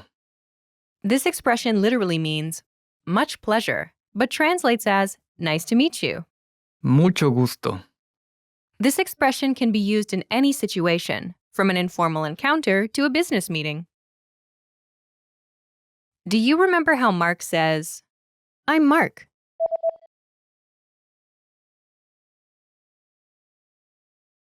Soy Mark. First is, Soy. I am. Soy. Soy. Note Soy. is a shortened form of Yo soy. in Spanish. Yo. I is usually omitted. Soy.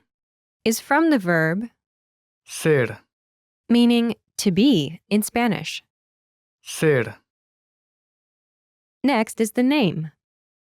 Mark. Mark. Mark. Together, it's Soy Mark. I'm Mark. Soy Mark.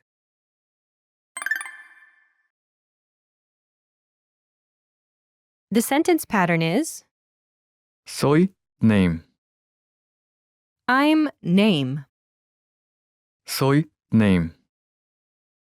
To use this pattern, simply replace the name placeholder with your name. Imagine you're Karen. In Spanish, Karen. Karen. say, I'm Karen. Ready?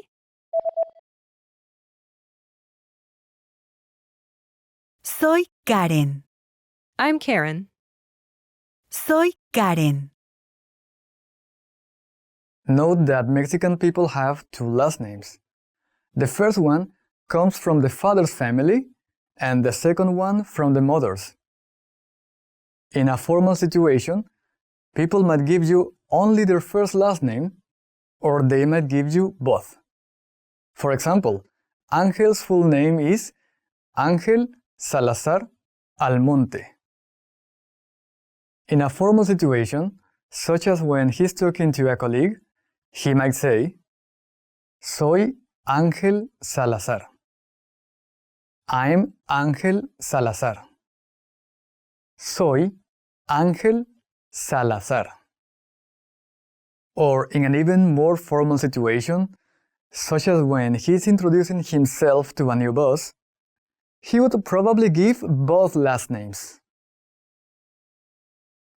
Soy Ángel Salazar Almonte. I'm Ángel Salazar Almonte. Soy Ángel Salazar Almonte. You should give your full name in business or formal situations, but in more casual settings, it's fine to give only your first name.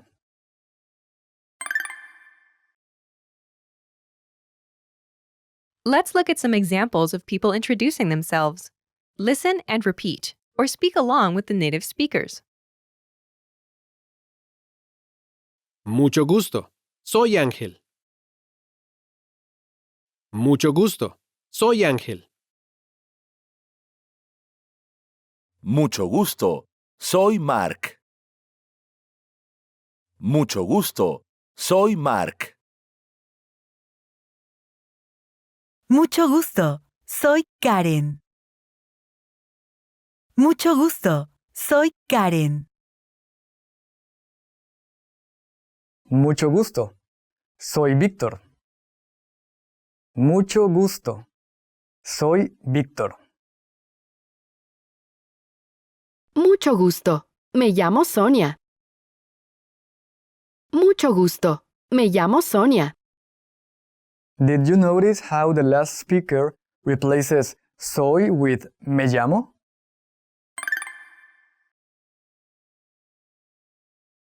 She says, Mucho gusto. Me llamo Sonia. Nice to meet you. My name is Sonia. Mucho gusto. Me llamo Sonia. This pattern uses the phrase, Me llamo. which literally means I myself call, but translates as my name is. Me llamo. First is the word Me. meaning me. Me. Me. After this is Llamo. I call. Llamo. Llamo. Note Llamo. is the shortened form of, Yo llamo. in Spanish, Yo I is usually omitted. llamo.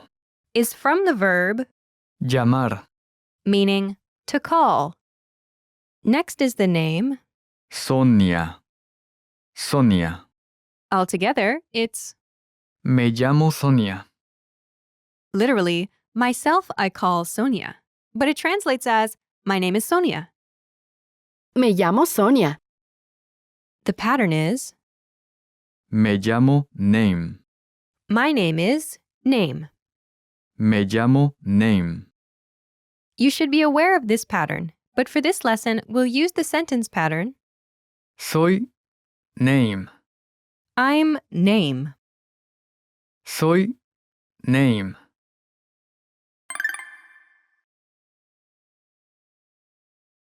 Let's review the key vocabulary. Hola. Hello, Hola. Hola.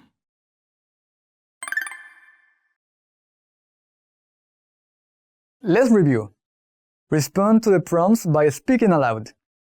Then repeat after me, focusing on pronunciation. Ready? Do you remember how to say, nice to meet you?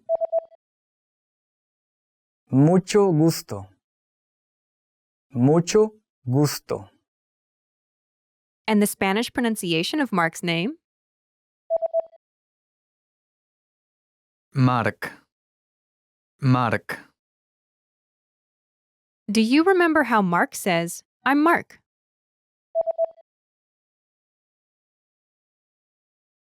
Soy Mark.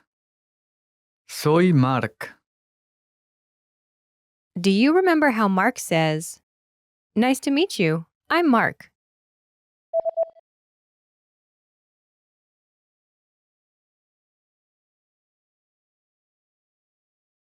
Mucho gusto. Soy Mark. Mucho gusto. Soy Mark. Do you remember how to say hello? Hola. Hola.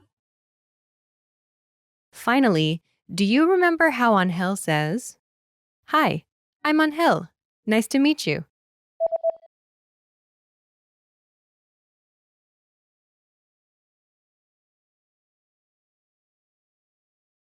Hola, soy Ángel. Mucho gusto. Hola.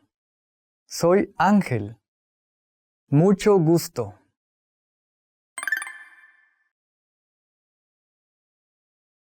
Let's practice. Imagine you're Karen. Karen. Respond to Angel's self-introduction. Ready?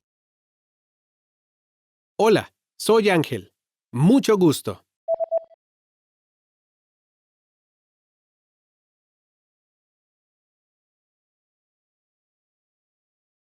Mucho gusto. Soy Karen. Listen again and repeat. Mucho gusto. Soy Karen.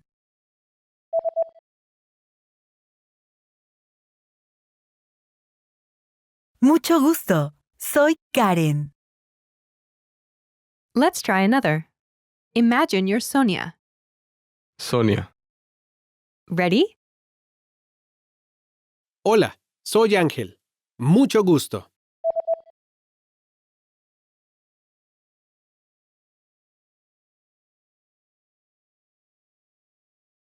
Mucho gusto. Soy Sonia. Listen again and repeat. Mucho gusto. Soy Sonia.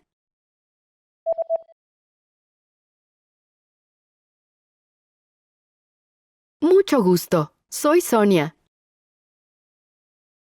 Let's try one more. Imagine you're Victor. Víctor. Ready? Hola, soy Ángel. Mucho gusto.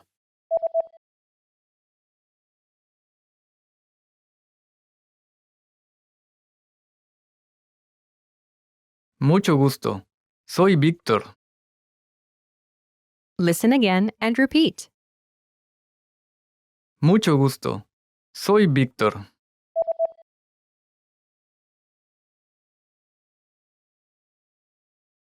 Mucho gusto. Soy Víctor. This is the end of this lesson. Remember, these can-do lessons are about learning practical language skills. What's next? Show us what you can do.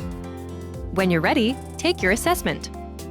You can take it again and again, so try anytime you like. Our teachers will assess it and give you your results. Hasta la próxima. See you next time. Well done! Now you know how to introduce yourself in Spanish. That's all there is to it. Keep practicing and move on to the next lesson. This is the end of this lesson. Now, here's what you can do to cement this conversation in your head. Review the conversation with our dialogue tool and lesson transcripts. Study the key words and phrases with our spaced repetition flashcards. Review the key grammar and cultural tips inside the lesson notes. And test yourself with our assessment tests. So click the link in the description right now and sign up for your free lifetime account to access our Can Do course. Hasta la próxima. See you next time.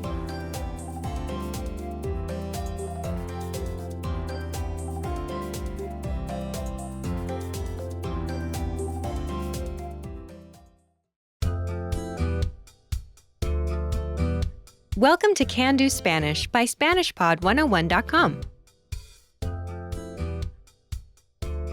Hola a todos. Soy Víctor Trejo. Hi everyone. I'm Víctor Trejo. In this lesson, you'll learn how to tell someone where you're from in Spanish. This is Mark Lee, and he's on a plane to Mexico. Angel Salazar Almonte, a passenger sitting next to him, asks, "Where are you from?" ¿De dónde es usted? Listen to the conversation and focus on Mark's response. Note, the speakers in this conversation use formal Spanish. Ready? ¿De dónde es usted? Soy de Nueva York. Once more with the English translation. ¿De dónde es usted? Where are you from?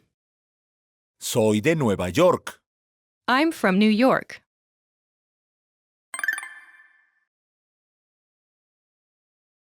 Let's take a closer look at the conversation. Do you remember how Angel Salazar asks, "Where are you from?"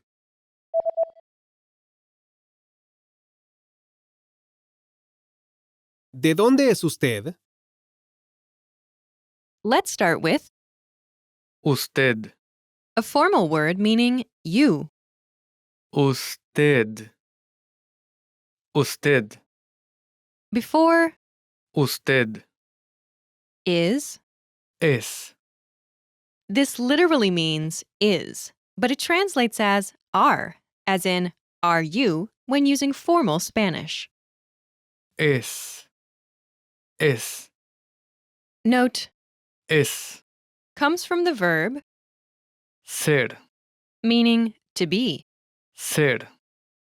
Together, Es. Usted. are you when using formal Spanish. Es. Usted. Before this is ¿Dónde? where, ¿Dónde? ¿Dónde? and at the beginning is De. meaning from in this context. De. De. Altogether, ¿De dónde es usted? where are you from when using formal Spanish? ¿De dónde es usted? Remember this question. You'll hear it again later in this lesson. Now, let's take a closer look at the response. Do you remember how Mark Lee says, "I'm from New York"?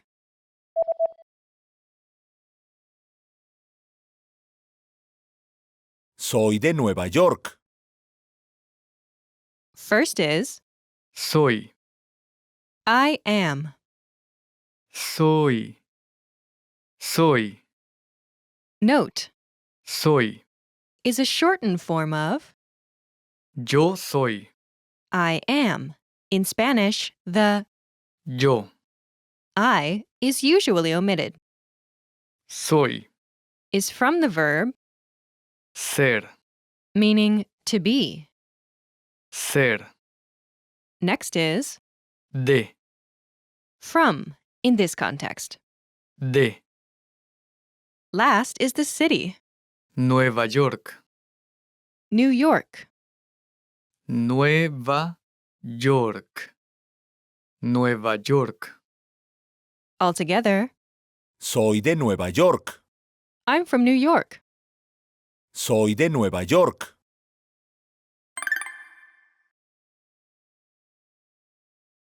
The pattern is Soy de city name. I'm from city name. Soy de city name. To use this pattern, simply replace the city name placeholder with the name of your hometown. Imagine you're from Sydney. In Spanish, it's Sydney. Sydney. Sydney. say, I'm from Sydney. Ready?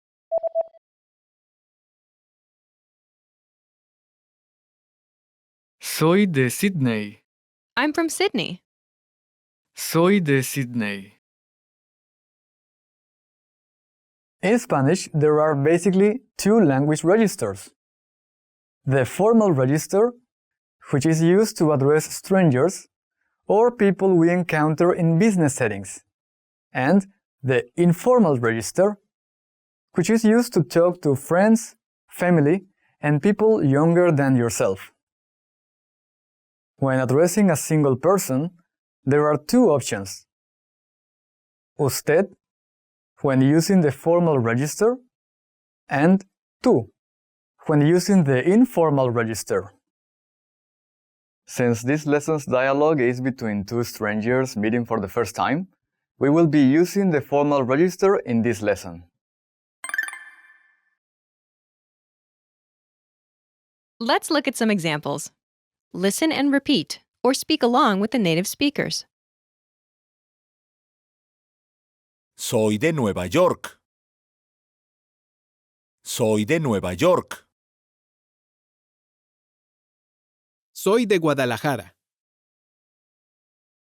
Soy de Guadalajara. Soy de Seattle. Soy de Seattle. Soy de Londres. Soy de Londres. Soy de Veracruz. Soy de Veracruz.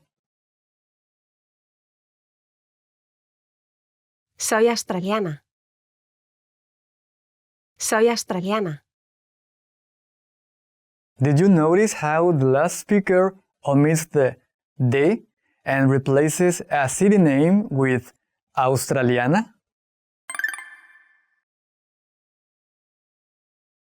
Soy australiana. I'm Australian. Soy australiana. Instead of De. plus the city name placeholder, she uses an adjective for her nationality. This pattern is Soy nationality. I'm nationality. Soy nationality. In Mia Martin's case, she uses a feminine adjective to describe herself. Soy australiana. If the speaker were a male from Australia, he would use a masculine adjective Australiano. to describe himself. Soy australiano. I'm Australian. Soy australiano. You should be aware of this pattern, but for this lesson, we'll use the pattern Soy de city name. I'm from city name. Soy de city name.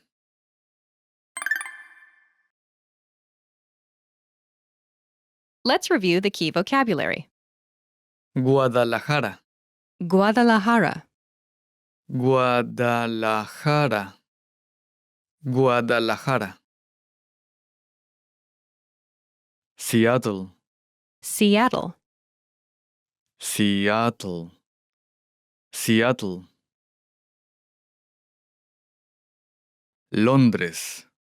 London, Londres. Londres. Veracruz. Veracruz, Veracruz. Veracruz.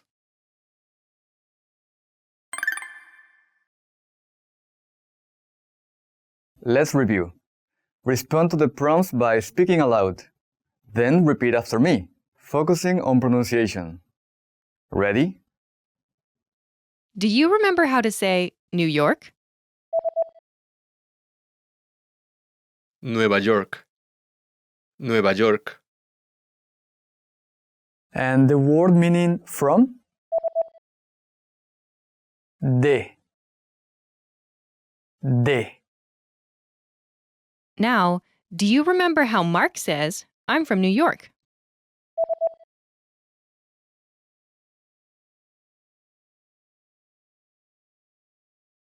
Soy de Nueva York. Soy de Nueva York. Do you remember how to say where? ¿Dónde? ¿Dónde? And the formal word for you? Usted. Usted.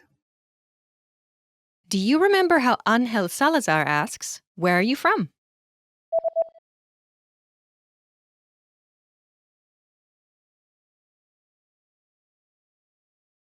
¿De dónde es usted? ¿De dónde es usted? Do you remember how to say London? Londres. Londres.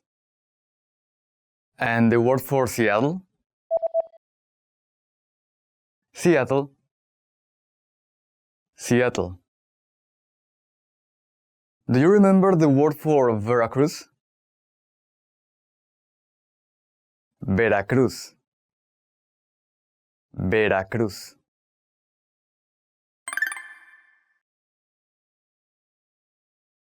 Let's practice. Imagine you're Jack Jones from London.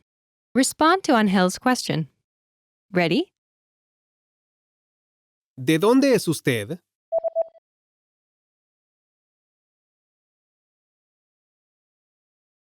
Soy de Londres.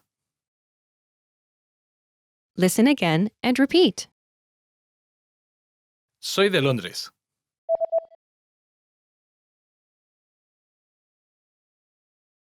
Soy de Londres. Let's try another. Imagine you're Emma Lopez from Seattle. Ready? ¿De dónde es usted?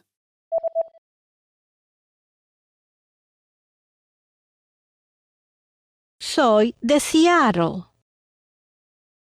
Listen again and repeat. Soy de Seattle.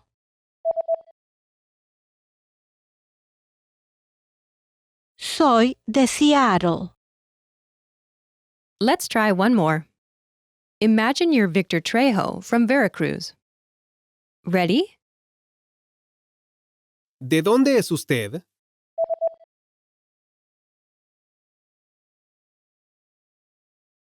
Soy de Veracruz. Listen again and repeat. Soy de Veracruz.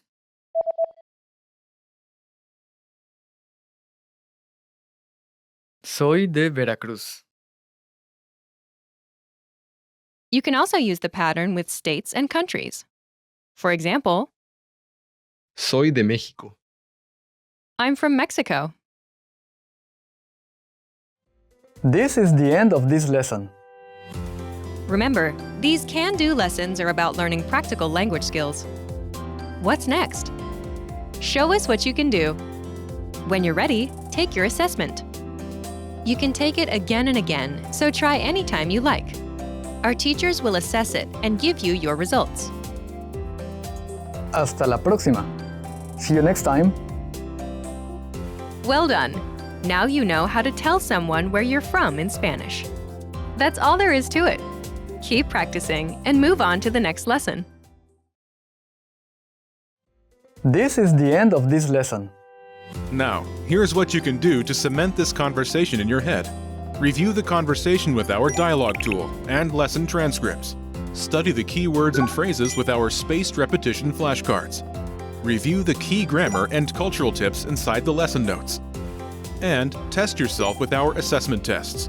So click the link in the description right now and sign up for your free lifetime account to access our Can-Do course. Hasta la próxima. See you next time.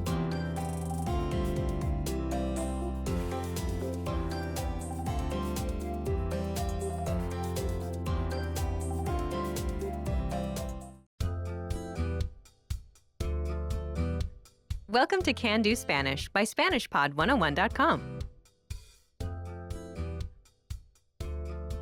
Hola a todos. Soy Víctor Trejo. Hi everyone. I'm Víctor Trejo. In this lesson, you'll learn how to talk about your occupation in Spanish. This is Mark Lee, and he's on a plane to Mexico. He asks the passenger sitting next to him, Ángel Salazar, "Are you a student?" ¿Eres estudiante? Listen to the conversation and focus on Angel's response. Note, the speakers in this conversation use informal Spanish. Ready? ¿Eres estudiante? No, no soy estudiante. Soy inversionista. Once more with the English translation. ¿Eres estudiante? Are you a student? No, no soy estudiante. Soy inversionista. No, I'm not a student. I'm an investor.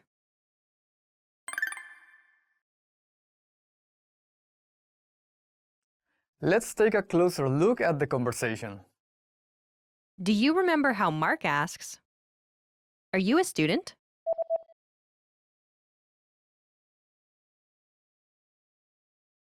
¿Eres estudiante?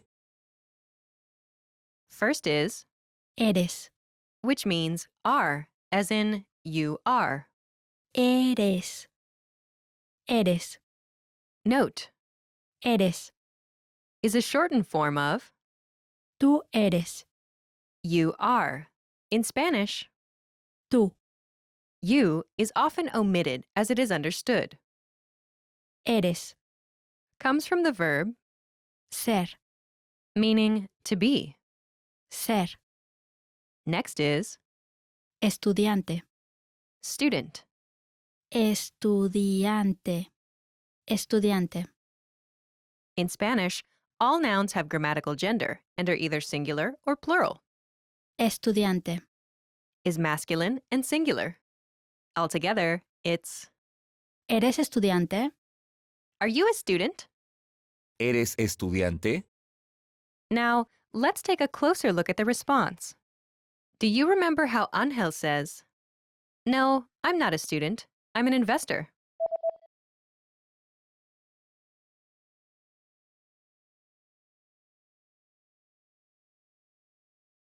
No, no soy estudiante. Soy inversionista. First is No. no. No. No. It answers Mark's yes or no question. Are you a student? ¿Eres estudiante? After this, Ángel specifies that he is not a student. No soy estudiante. I'm not a student. No soy estudiante. First is No.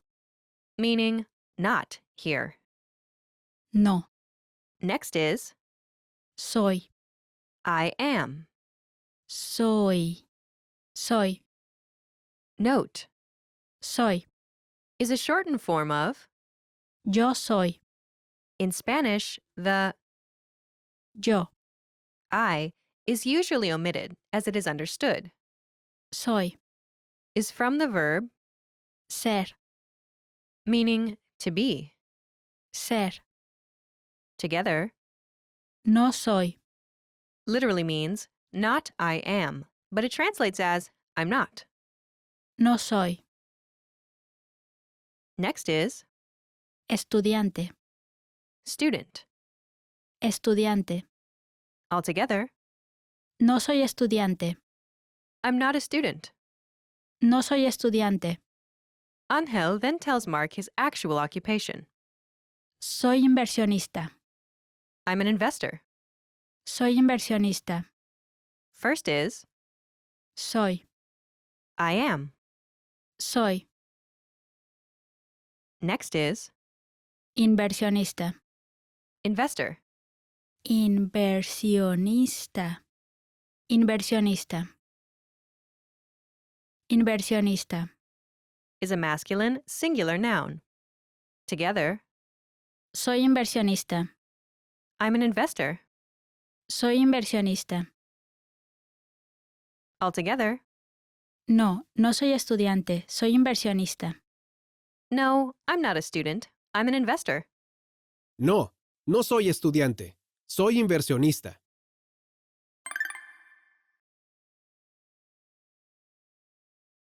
The pattern is No, no soy occupation. Soy actual occupation.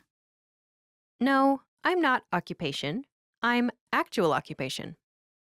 No, no soy occupation. Soy actual occupation. Imagine you're Emma Lopez, a student. Angel Salazar asks you if you're a teacher. The word for a female teacher is Maestra. Maestra. Maestra. say, no, I'm not a teacher. I'm a student. Ready?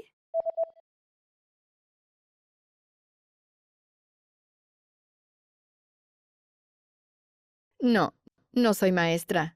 Soy estudiante. No, I'm not a teacher. I'm a student. No, no soy maestra. Soy estudiante. In Spanish, some occupations have the same word for both genders. For example, Estudiante. Estudiante. Estudiante. however, much of the time, words will differ depending on gender. In general, nouns that end in O tend to be masculine, while nouns that end in A tend to be feminine.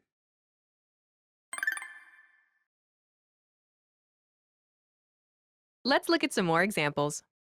Listen and repeat, or speak along with the native speakers.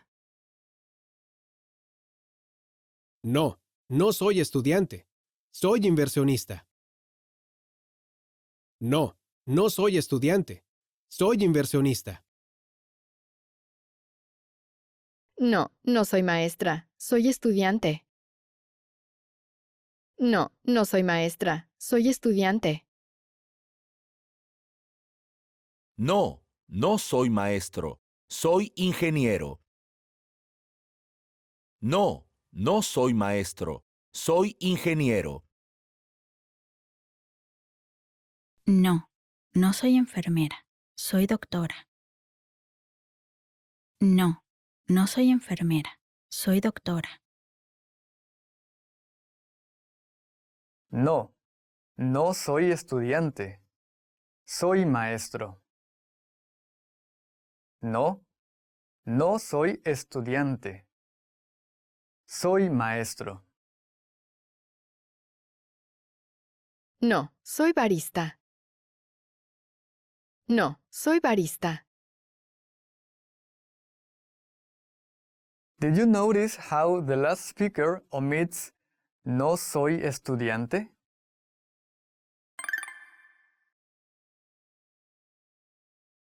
No, soy barista. No, I'm a barista. No, soy barista. When directly responding to someone's question, it's often possible to omit part of the response. Here, by simply answering No, no, you can omit no soy estudiante. I'm not a student. This pattern is No, soy actual occupation. no, I'm actual occupation.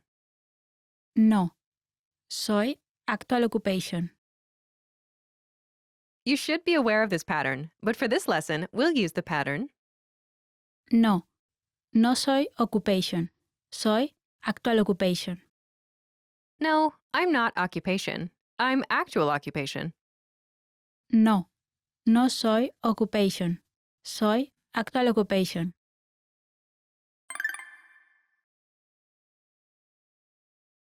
Let's review the key vocabulary. Estudiante. Student. Estudiante. Estudiante. Teacher. Maestro. Maestro. Maestra. Maestra. Engineer. Ingeniero. Ingeniero. Ingeniera. Ingeniera. Nurse. Enfermero. Enfermero. Enfermera. Enfermera. Doctor. Doctor. Doctor. Doctora. Doctora. Barista. Barista. Barista. Barista.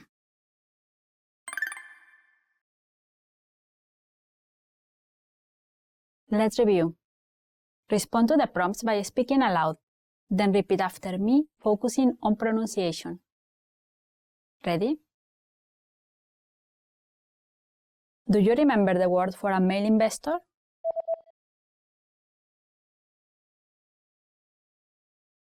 Inversionista. Inversionista. Do you remember how Angel says, I'm an investor?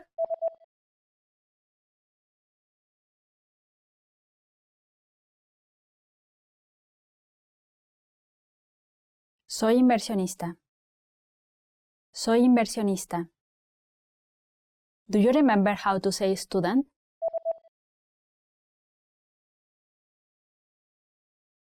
Estudiante. Estudiante. And how to say not? No. No. Do you remember how Angel says, I'm not a student?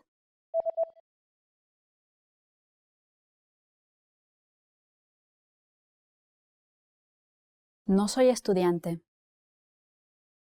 No soy estudiante. Do you remember how Angel Salazar says, I'm not a student, I'm an investor?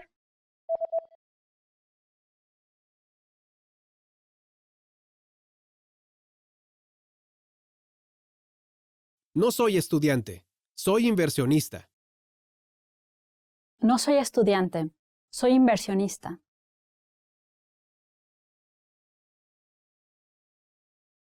Do you remember how Mark Lee asks, Are you a student?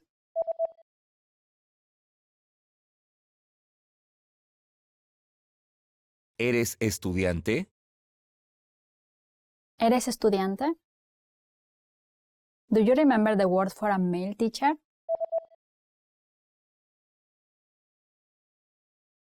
Maestro. Maestro. And the word for a female teacher?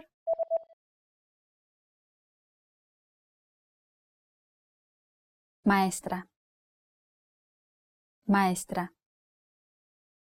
Do you remember the word for a male engineer?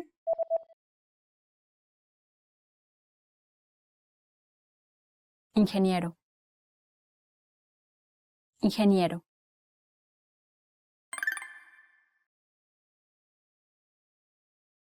Let's practice. Imagine you're Mark Lee and you're an engineer. Respond to Angel's question. Ready? ¿Eres maestro?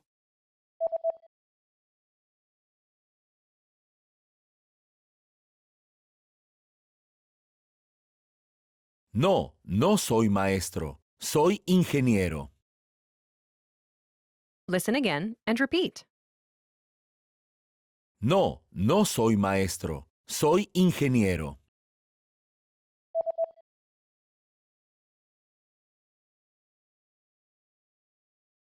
No, no soy maestro. Soy ingeniero. Let's try another. Imagine you're Victor Trejo and you're a teacher. Respond to Angel's question. Ready? ¿Eres estudiante?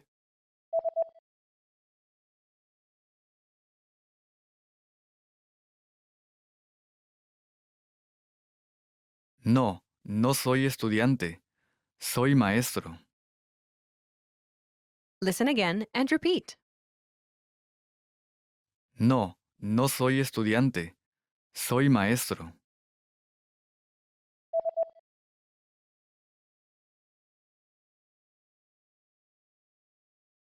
No, no soy estudiante. Soy maestro. Let's try one more. Now, imagine you're Emma Lopez and you are a student. Respond to Angel's question. Ready?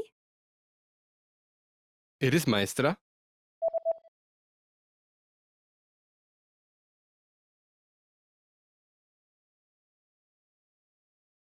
No, no soy maestra. Soy estudiante.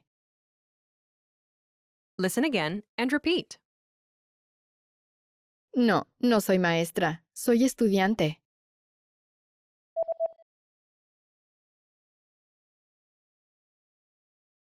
No, no soy maestra. Soy estudiante. This is the end of this lesson. Remember, these can-do lessons are about learning practical language skills. What's next? Show us what you can do. When you're ready, take your assessment. You can take it again and again, so try anytime you like. Our teachers will assess it and give you your results. Hasta la próxima. See you next time. Well done! Now you know how to talk about your occupation in Spanish. That's all there is to it. Keep practicing and move on to the next lesson. This is the end of this lesson. Now, here's what you can do to cement this conversation in your head. Review the conversation with our dialogue tool and lesson transcripts. Study the key words and phrases with our spaced repetition flashcards. Review the key grammar and cultural tips inside the lesson notes. And test yourself with our assessment tests. So click the link in the description right now and sign up for your free lifetime account to access our Can-Do course.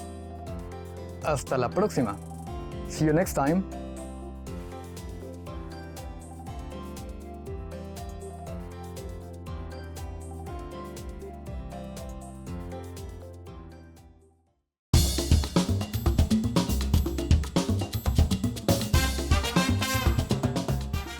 Hi, welcome to Introduction to Spanish. My name is Alicia, and I'm joined by... Hi everyone, I'm Leah. In this series, you'll learn everything you need to know to get started learning Spanish. That's right, and we're here to help guide you through your journey. In this lesson, you'll learn the reasons why you should start learning Spanish, about the different types of Spanish dialects, and how to get started. There are many reasons you should start learning Spanish. Did you know? Spanish is the second most spoken language in the entire world. There are even more native speakers of Spanish than there are native speakers of English. Knowing Spanish allows you to communicate with more people. And Spanish isn't just a language, but a culture and a way of living. Many cultural experiences, modes of thinking, and ways of living can only truly be understood by speakers of a given language. When we are thinking, we use our native language to do so. But if you learn another language and become multilingual, you can actually choose to think in another language. Just imagine what it'd be like thinking to yourself in Spanish. Things that are inherent in language, such as degrees of politeness or gender classes in everyday nouns, impact the way people in that culture interact with one another. Thinking in another language allows you to see why people in that culture do things the way that they do. Learning a new language then provides a new way for you to see life, and this ultimately helps you to grow as a person. If you like to travel, then you must know how important language is. This is particularly true for Spanish-speaking countries. Unlike many other countries around the world, the majority of people in most Spanish-speaking countries have a very poor ability to speak English. If you hope to interact with locals in most Spanish-speaking countries, it's crucial that you learn how to communicate in Spanish. And considering that Spanish is the second most spoken language in the world, you're missing out on a lot of what Spanish culture has to offer if you don't know how to speak Spanish. If you're eager to travel and see the world, learning Spanish may be the catalyst you need to kickstart your journey, and perhaps one day make that dream a reality. Did you know the Spanish spoken in Mexico isn't exactly the same as the Spanish spoken in Spain? Spanish is a super language that spans multiple continents. There are some differences in the language based on region, but these differences will only reveal themselves to you once you start learning Spanish. The beauty of it is that once you learn standard Spanish, you'll be able to understand any Spanish-speaking person, regardless of where they're from. Some dialects and accents, however, can be more easily understood than others. Mexican Spanish, Argentinian, and Spanish from Chile, for example, are generally easier to understand because they're spoken slower and words are pronounced more clearly. Interestingly, Argentinian Spanish has a big Italian influence, so there are many uses of Italian words in the language itself. This makes it easier for people who know Italian to learn and understand Argentinian. In this series, we'll teach you the most universal form called Standard Spanish, and this will ensure that you'll be able to communicate with Spanish speakers from all over the world. Learning a new language is just a matter of having a good learning method, practice, and time. Let's begin by teaching your first few words in Spanish. In reality, though, you most likely know some Spanish already. Everybody knows patio, hola, and fiesta. Let's teach you something that you might not know, but which is very useful. Muchas gracias. It means thank you very much. Muchas gracias.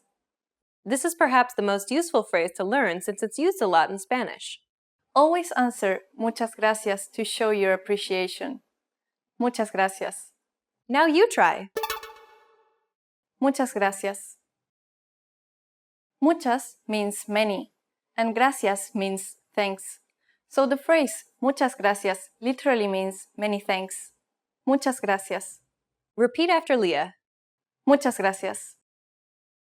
Keep repeating until you get it. Muchas gracias. Okay, one last time. Muchas gracias. Well done. Now you know how to say thank you in Spanish. We've covered a lot of things already, so why don't we wrap up the first lesson and recap what we've learned? In this lesson, you learned the benefits of studying Spanish, the different dialects in Spanish, and how to say thank you in Spanish. Muchas gracias. In the next lesson, we'll dive into Spanish pronunciation by taking a look at the sounds of Spanish, so be sure to watch the next video. See you in the next lesson. Bye! Bye!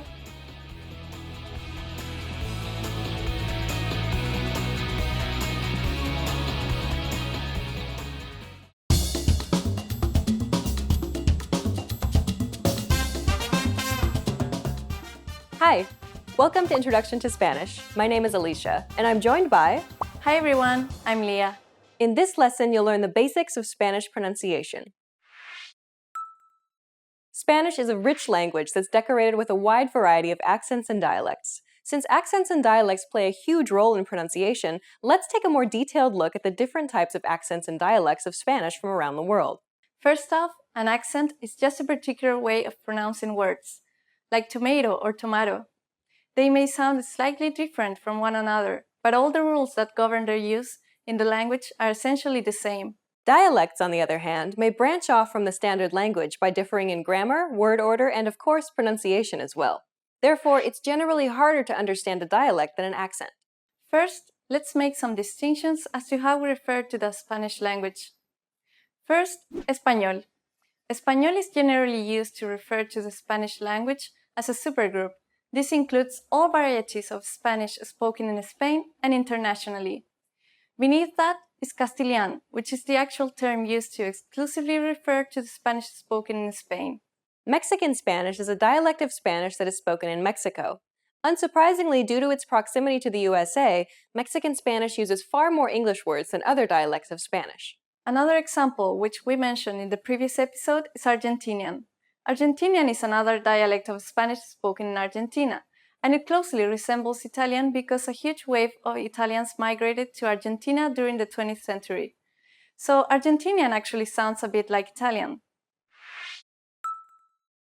Pace is a very important aspect of Spanish because it varies greatly depending on the dialect of Spanish spoken. The Spanish is almost renowned for being a fast-paced language. The pace greatly depends on the region, however, as people in Mexico and some South American countries generally speak slower than speakers from Spain. In some Spanish-speaking countries, it's common practice to shorten words.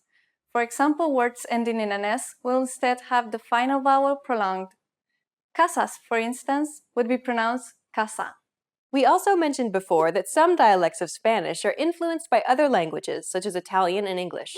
Mexican Spanish uses a lot of English words, and English, being considered a slower-paced language, slows down the pace of the language. And that's one of the reasons Mexican Spanish is slower than the Spanish spoken in Spain.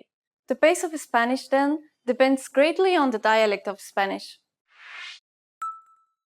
For the most part, English and Spanish share a lot of the same sounds, which generally correspond to the same letters. Thankfully, learning Spanish pronunciation is much easier than English pronunciation. Learning English is more a matter of memorization and practice, whereas Spanish is a combination of learning and practice. It takes much longer for a student to learn English pronunciation than Spanish pronunciation. That's because there are many more irregular pronunciations of words in English than there are in Spanish. Take these words, for example. The first word is pronounced colonel, not colonel. The second word is pronounced arise. Adding an N, however, doesn't give you arisen, but arisen. The last word is pronounced ate, but adding an H doesn't give you hate. Instead, it becomes height. Spanish, on the other hand, can mostly be pronounced as it's read. Almendra. The word almendra, meaning almond, is pronounced al-men-dra. It's pronounced exactly the same as it's written. Almendra. The same thing happens with the word carretera, meaning road. Carretera, it's pronounced ca-re-te-ra. Exactly how it's written. Carretera. That's a good example, which demonstrates sounds that do not exist in English. That's right. The double R here is a rolled R. It can be a little tricky for some learners. Carretera. Another common word is perro, meaning dog. Perro. Perro. The trick is to build pressure at the point of contact, using the tip of your tongue to contact the top teeth and gum ridge, and then releasing the pressure quickly by flicking the tongue up and back. When you release the pressure, allow only the smallest amount of air to pass through, so that a tiny passage opens and closes rapidly. This should cause the tongue to vibrate or roll correctly. Try again. Perro. Perro. Well done! Let's wrap up this lesson by recapping what we've learned. In this lesson, you learned about accents and dialects in Spanish, that the spoken pace depends on the dialect, and that Spanish is mostly pronounced as it's written. We've covered only the basics of Spanish pronunciation. If you're interested in learning more, check out the entire course we created named The Ultimate Guide to Spanish Pronunciation. In that course, we cover and break down every single sound in Spanish, showing you mouth and tongue positioning and giving you tips to help you perfect your Spanish pronunciation. In the next lesson, we'll introduce you to the basics of Spanish grammar, where you'll learn how to form sentences and ask questions in Spanish. See you in the next lesson. Bye! Bye!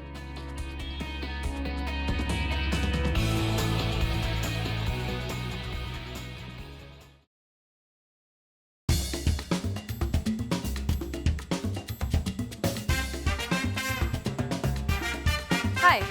Welcome to Introduction to Spanish. My name is Alicia, and I'm joined by... Hi everyone, I'm Leah. In this lesson, you'll learn the basics of Spanish grammar. Word order refers to the order in which words are structured to form a sentence in a given language. Consider the English sentence, I read books.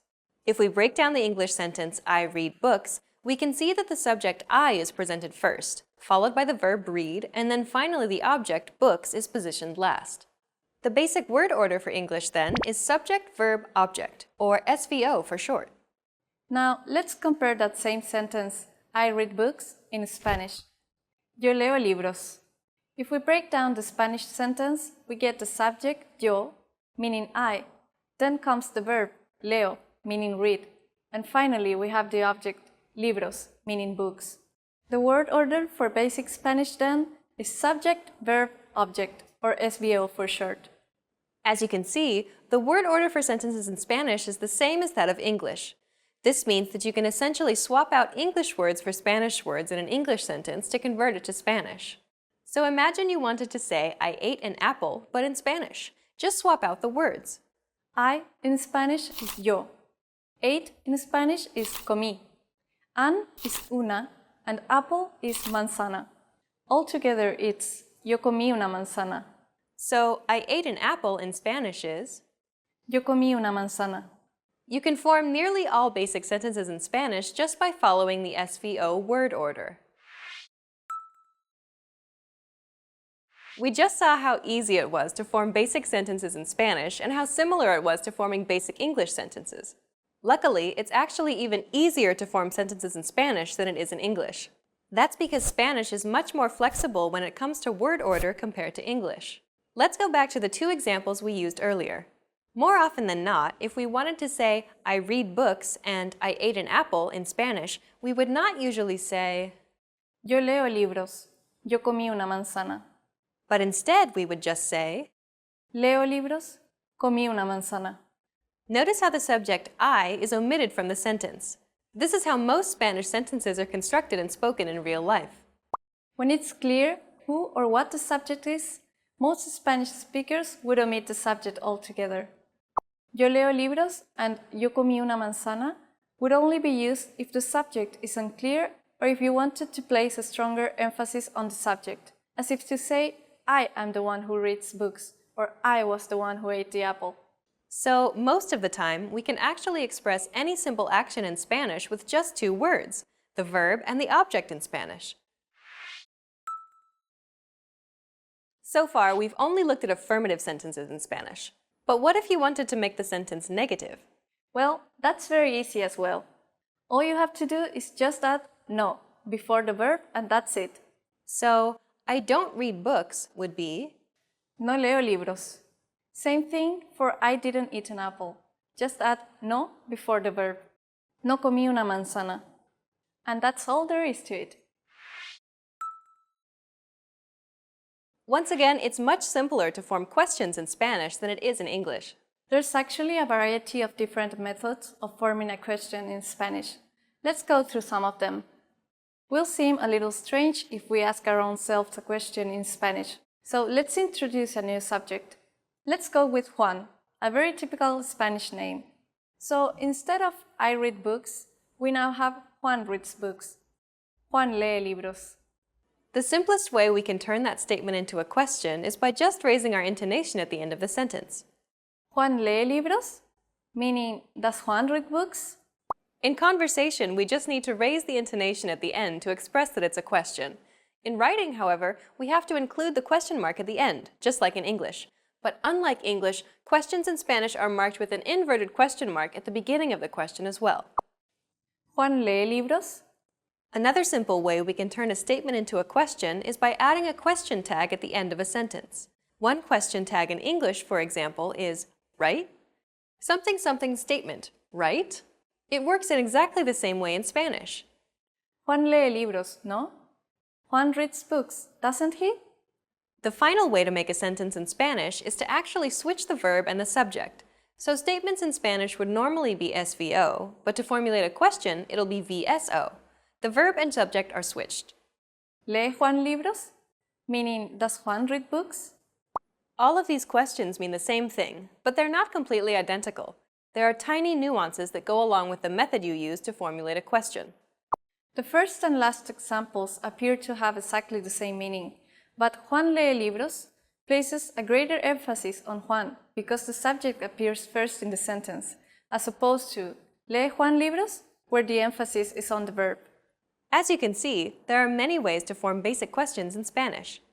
In this lesson, you learned about the word order of Spanish, how to form affirmative and negative sentences, about the omission of the subject, and how to form questions. We've covered only the very basics of Spanish grammar. If you're interested in learning more, check out our Spanish in 3 Minutes video series. In that course, we teach you useful phrases while covering the fundamentals of Spanish grammar, and each lesson is only 3 minutes long. In the next lesson, we'll introduce you to the basics of Spanish writing. See you in the next lesson. Bye! Bye!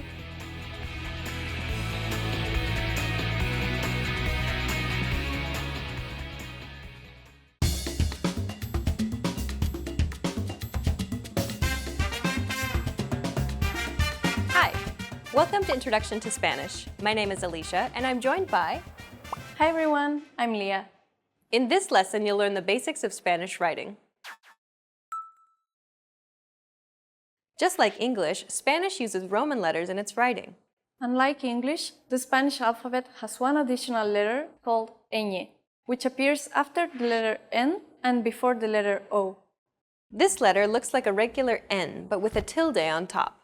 It sounds like a combination between an N and a Y sound, like in the word canyon. Ñe. Español. Niño. Mañana. Other than this one extra letter, the Spanish alphabet is essentially written the same as the English alphabet. For the most part, punctuation in Spanish is similar to English. A period marks the end of a sentence, and a comma indicates a pause. Exclamation and question marks, however, are a different story. In English, we place an exclamation mark at the end of a sentence to denote that it's exclamatory. We do the same thing for question marks to denote that the sentence is a question. In Spanish, however, exclamation marks and question marks must be placed at the end and at the beginning of the exclamatory phrase or question. Hola. Hola? The inverted marks must be placed whenever a new exclamatory or question phrase is formed, even if it is within the same sentence. Hola y buenas noches. Notice how this only applies to the phrase and not to the entire sentence itself. Juan, ¿a dónde vas? On the other hand, the ending marks still go at the end of the sentence, regardless of whether the words are part of the question or not. ¿A dónde vas, Juan? To indicate a sentence that is both a question and an exclamation, use both marks. Ensure that you're being consistent with which marks go on the inside and which go on the outside. ¿Y tú quién te crees que eres? ¿Y tú quién te crees que eres? Compared to English, Spanish doesn't capitalize as many words as English does. Let's go over a few cases where English capitalizes words when Spanish does not. The days of the week and the months of the year are not capitalized in Spanish. For example, Hoy es jueves 23 de octubre. Seasons of the year are also not capitalized. El invierno se acerca. Personal titles are not capitalized unless they are abbreviations. Señor, señorita, doctor. Titles, such as those of a movie or book, capitalize the first word only. Every other word in the title is written in lowercase. Harry Potter y la piedra filosofal. Names of countries and cities are capitalized, but names of languages are not. Reino Unido. Estados Unidos. Hablo inglés. Finally, we come to the Spanish accent mark. Spanish uses a mark called the acute accent. It looks like a diagonal line which starts from the bottom left and rises towards the upper right. This accent mark appears above the letter. More specifically, accents will only appear over the 5 vowels in Spanish. The Spanish accent is used to indicate that the syllable which has the accent must be stressed. So always stress the syllable which has the accent. Médico. Compró. Some words are spelled the same and sound the same, but have different meanings in Spanish. El. El. In these situations, the accent is used to differentiate the two words, so it's clear exactly which word we're referring to. Más. Más. Okay, so we've covered the main accent mark in Spanish, but what about these ones? Don't be fooled by the first example. Even though it might look like an accent, it's just the letter ñ in Spanish. The second example is an accent marker, and it's used to indicate that the U should be pronounced. This is because the letter U is usually silent when it comes after the letter G. Consider the following examples. Guerra. Guerrilla. Vergüenza. Pingüino. Notice how the U is silent in the first two examples. Guerra. Guerrilla. But pronounced in the last two. Vergüenza. Pingüino. Keep in mind, though, that this accent only occurs in a few words that have the letters G and U together. In this lesson, you learned that Spanish uses Roman letters like English, with one additional letter. Exclamation and question marks appear inverted at the beginning of the phrase and upright at the end of the sentence. Days, months, and seasons aren't capitalized in Spanish, and the acute accent is used in Spanish mainly to indicate stress. In the next lesson, you'll be entering Spanish Boot Camp, where you'll learn useful beginner phrases to get you speaking Spanish right away. See you in the next lesson. Bye! Bye!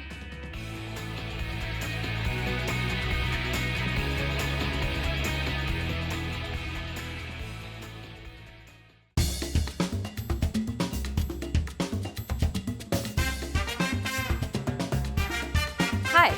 Welcome to Introduction to Spanish. My name is Alicia, and I'm joined by... Hi everyone, I'm Leah. In this lesson, we'll focus on teaching you the most useful Spanish words and phrases for absolute beginners. Make sure you're repeating the words out loud after I say the examples. Are you ready? Let's get started. The best phrase to learn when studying a new language is one that expresses gratitude and appreciation. If you had to learn only a single phrase, this would be it. We taught you this phrase in the first lesson of this series.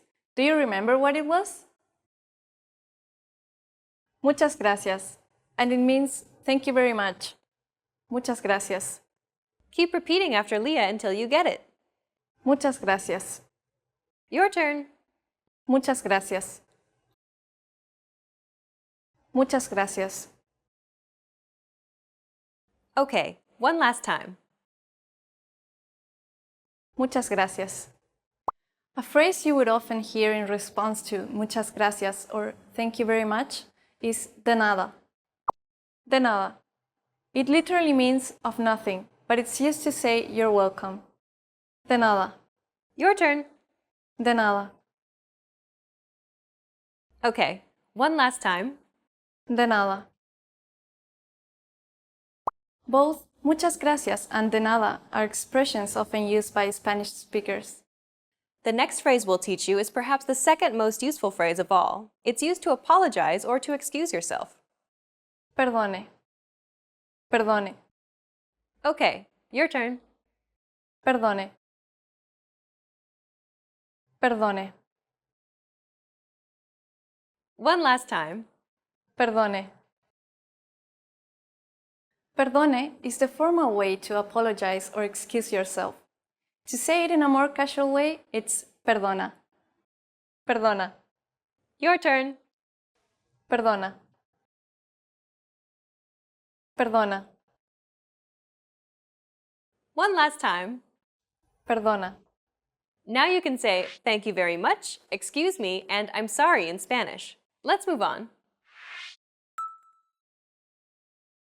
Asking where something is an incredibly important and useful phrase to learn. You're going to need this when asking where the bathroom, the train station, or where the hotel is. To do so, say, ¿Dónde está? Then add the location. Cuarto de baño. ¿Dónde está el cuarto de baño? ¿Dónde está el cuarto de baño? Repeat after Leah. ¿Dónde está el cuarto de baño? Remember, if you want to be a bit more polite, you could add excuse me before the question.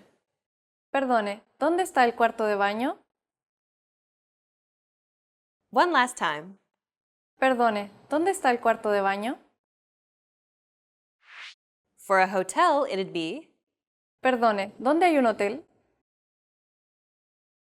Perdone, ¿dónde hay un hotel? Have you noticed how the sentences vary slightly?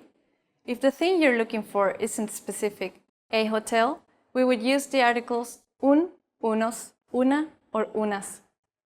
On the other hand, if it's specific, the hotel, then we would use el, la, los, or las instead. Perdone, ¿dónde hay un hotel?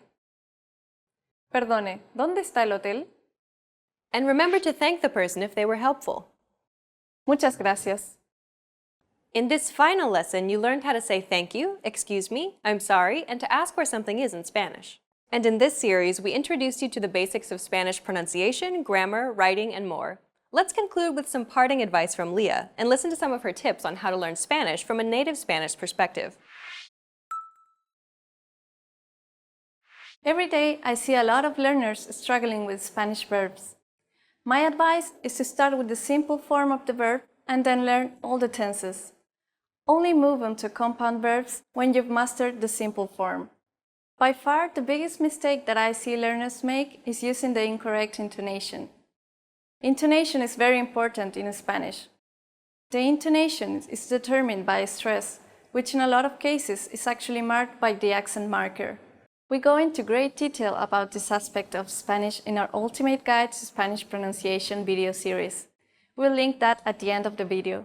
Get comfortable with stress patterns and accents in Spanish, and you'll avoid making this mistake. My last piece of advice is to watch contemporary videos, such as our videos here at SpanishPod101.com. This will ensure that you're learning real, applicable Spanish in the fastest and most effective way. You've reached the end of this course, Introduction to Spanish, but it's only the beginning of your journey to Spanish fluency. Where do you go from here? Try our innovative Spanish culture series where we teach you beginner vocab and even more useful phrases. Or check out any of our other video series. We have many different categories for you to choose from. Good luck as you continue learning Spanish, and I'll see you in another video. Bye! Bye!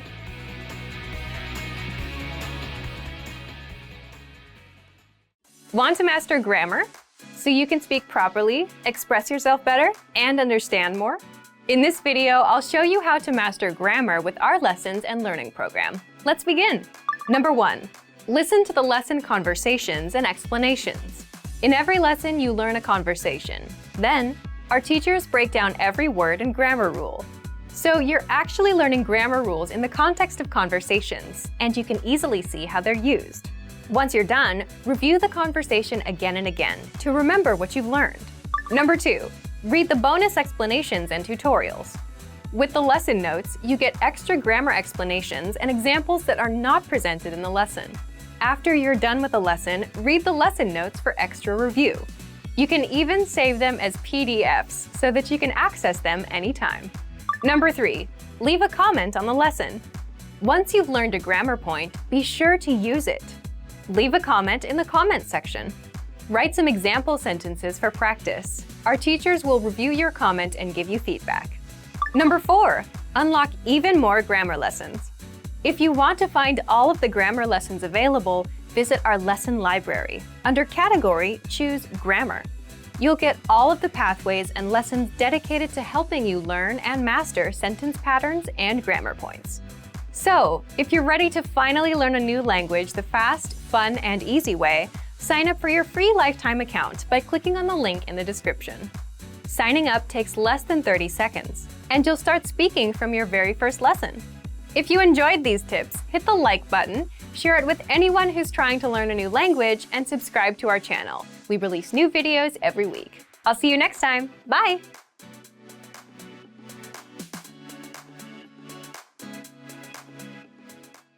Hi, my name is Rosa, and today we will be doing the top 25 phrases in Spanish. So the first one is Hola, hello. Hola, which means hello. Hola is a very casual way to greet someone, so you can say hola to your friends, and hola to your family, and hola to everyone. Adios, goodbye. Adios is goodbye. I don't know why, but to me, adios sounds a bit harsh, so I don't really like saying adios. It sounds like you're not going to see that person again, maybe. So instead of adios, I would maybe use hasta luego, which is see you later. Buenos días, good morning. The next one is buenos días, which is good morning. Yep, you say it when you see someone in the morning. So, buenos días. Buenas tardes, good afternoon. Buenas tardes, which is good afternoon. Buenas tardes is used from 12 p.m. on. So yeah, maybe you are having lunch and you see someone, so you say, buenas tardes. Buenas noches, good night.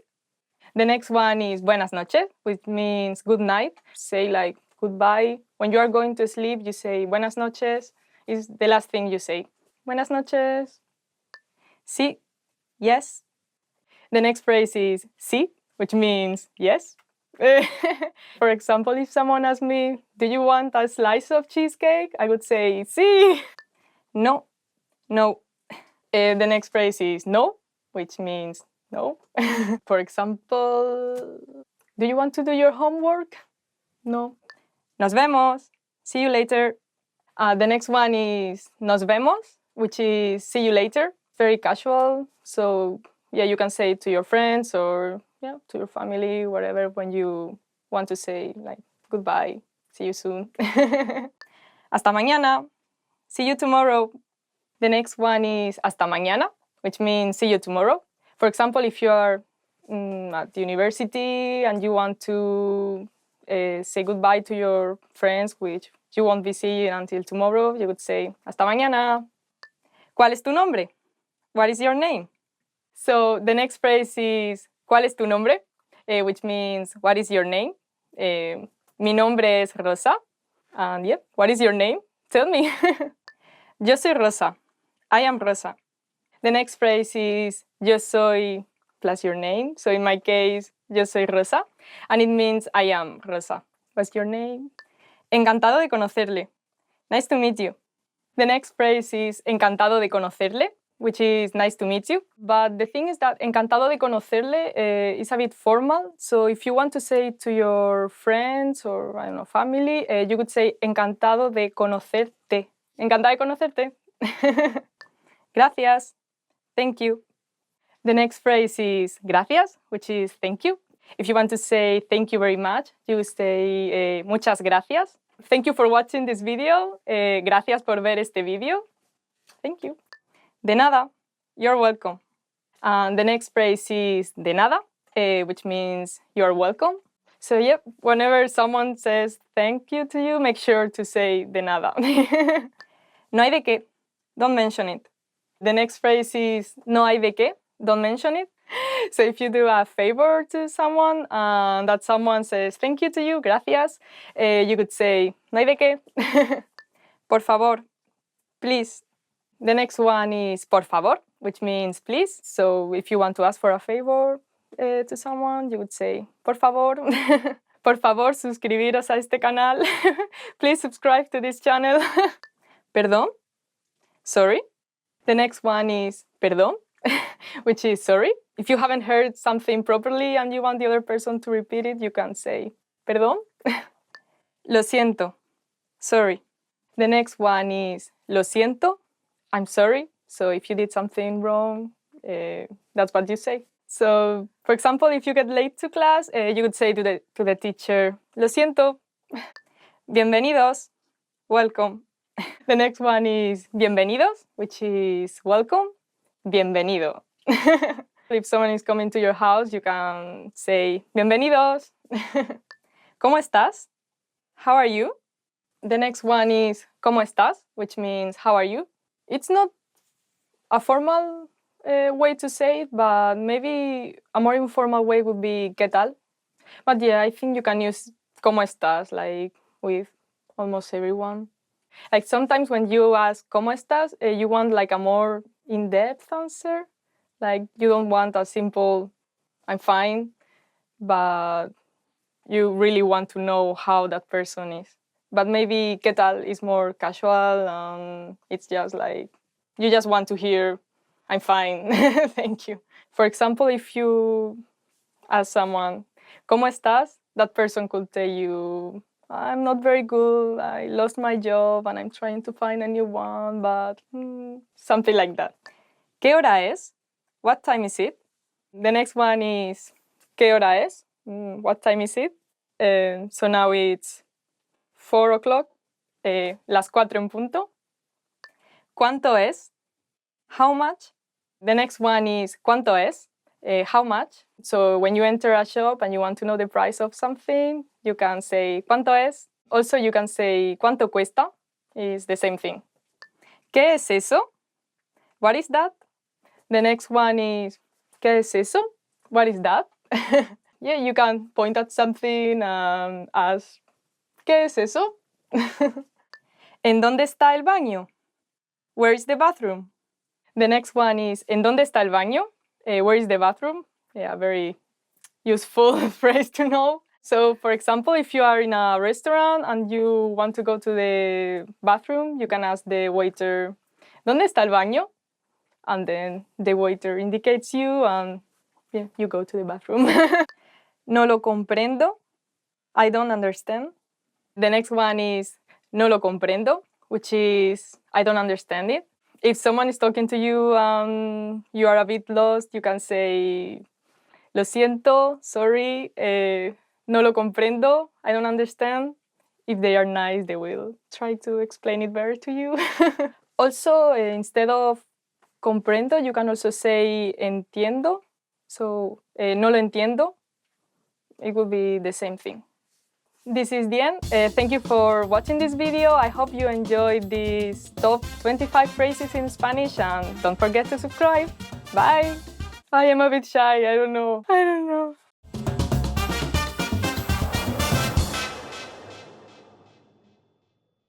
Expand your vocabulary with our core 2,000 words ebook. It's free and packed with essential expressions that you'll use on a daily basis.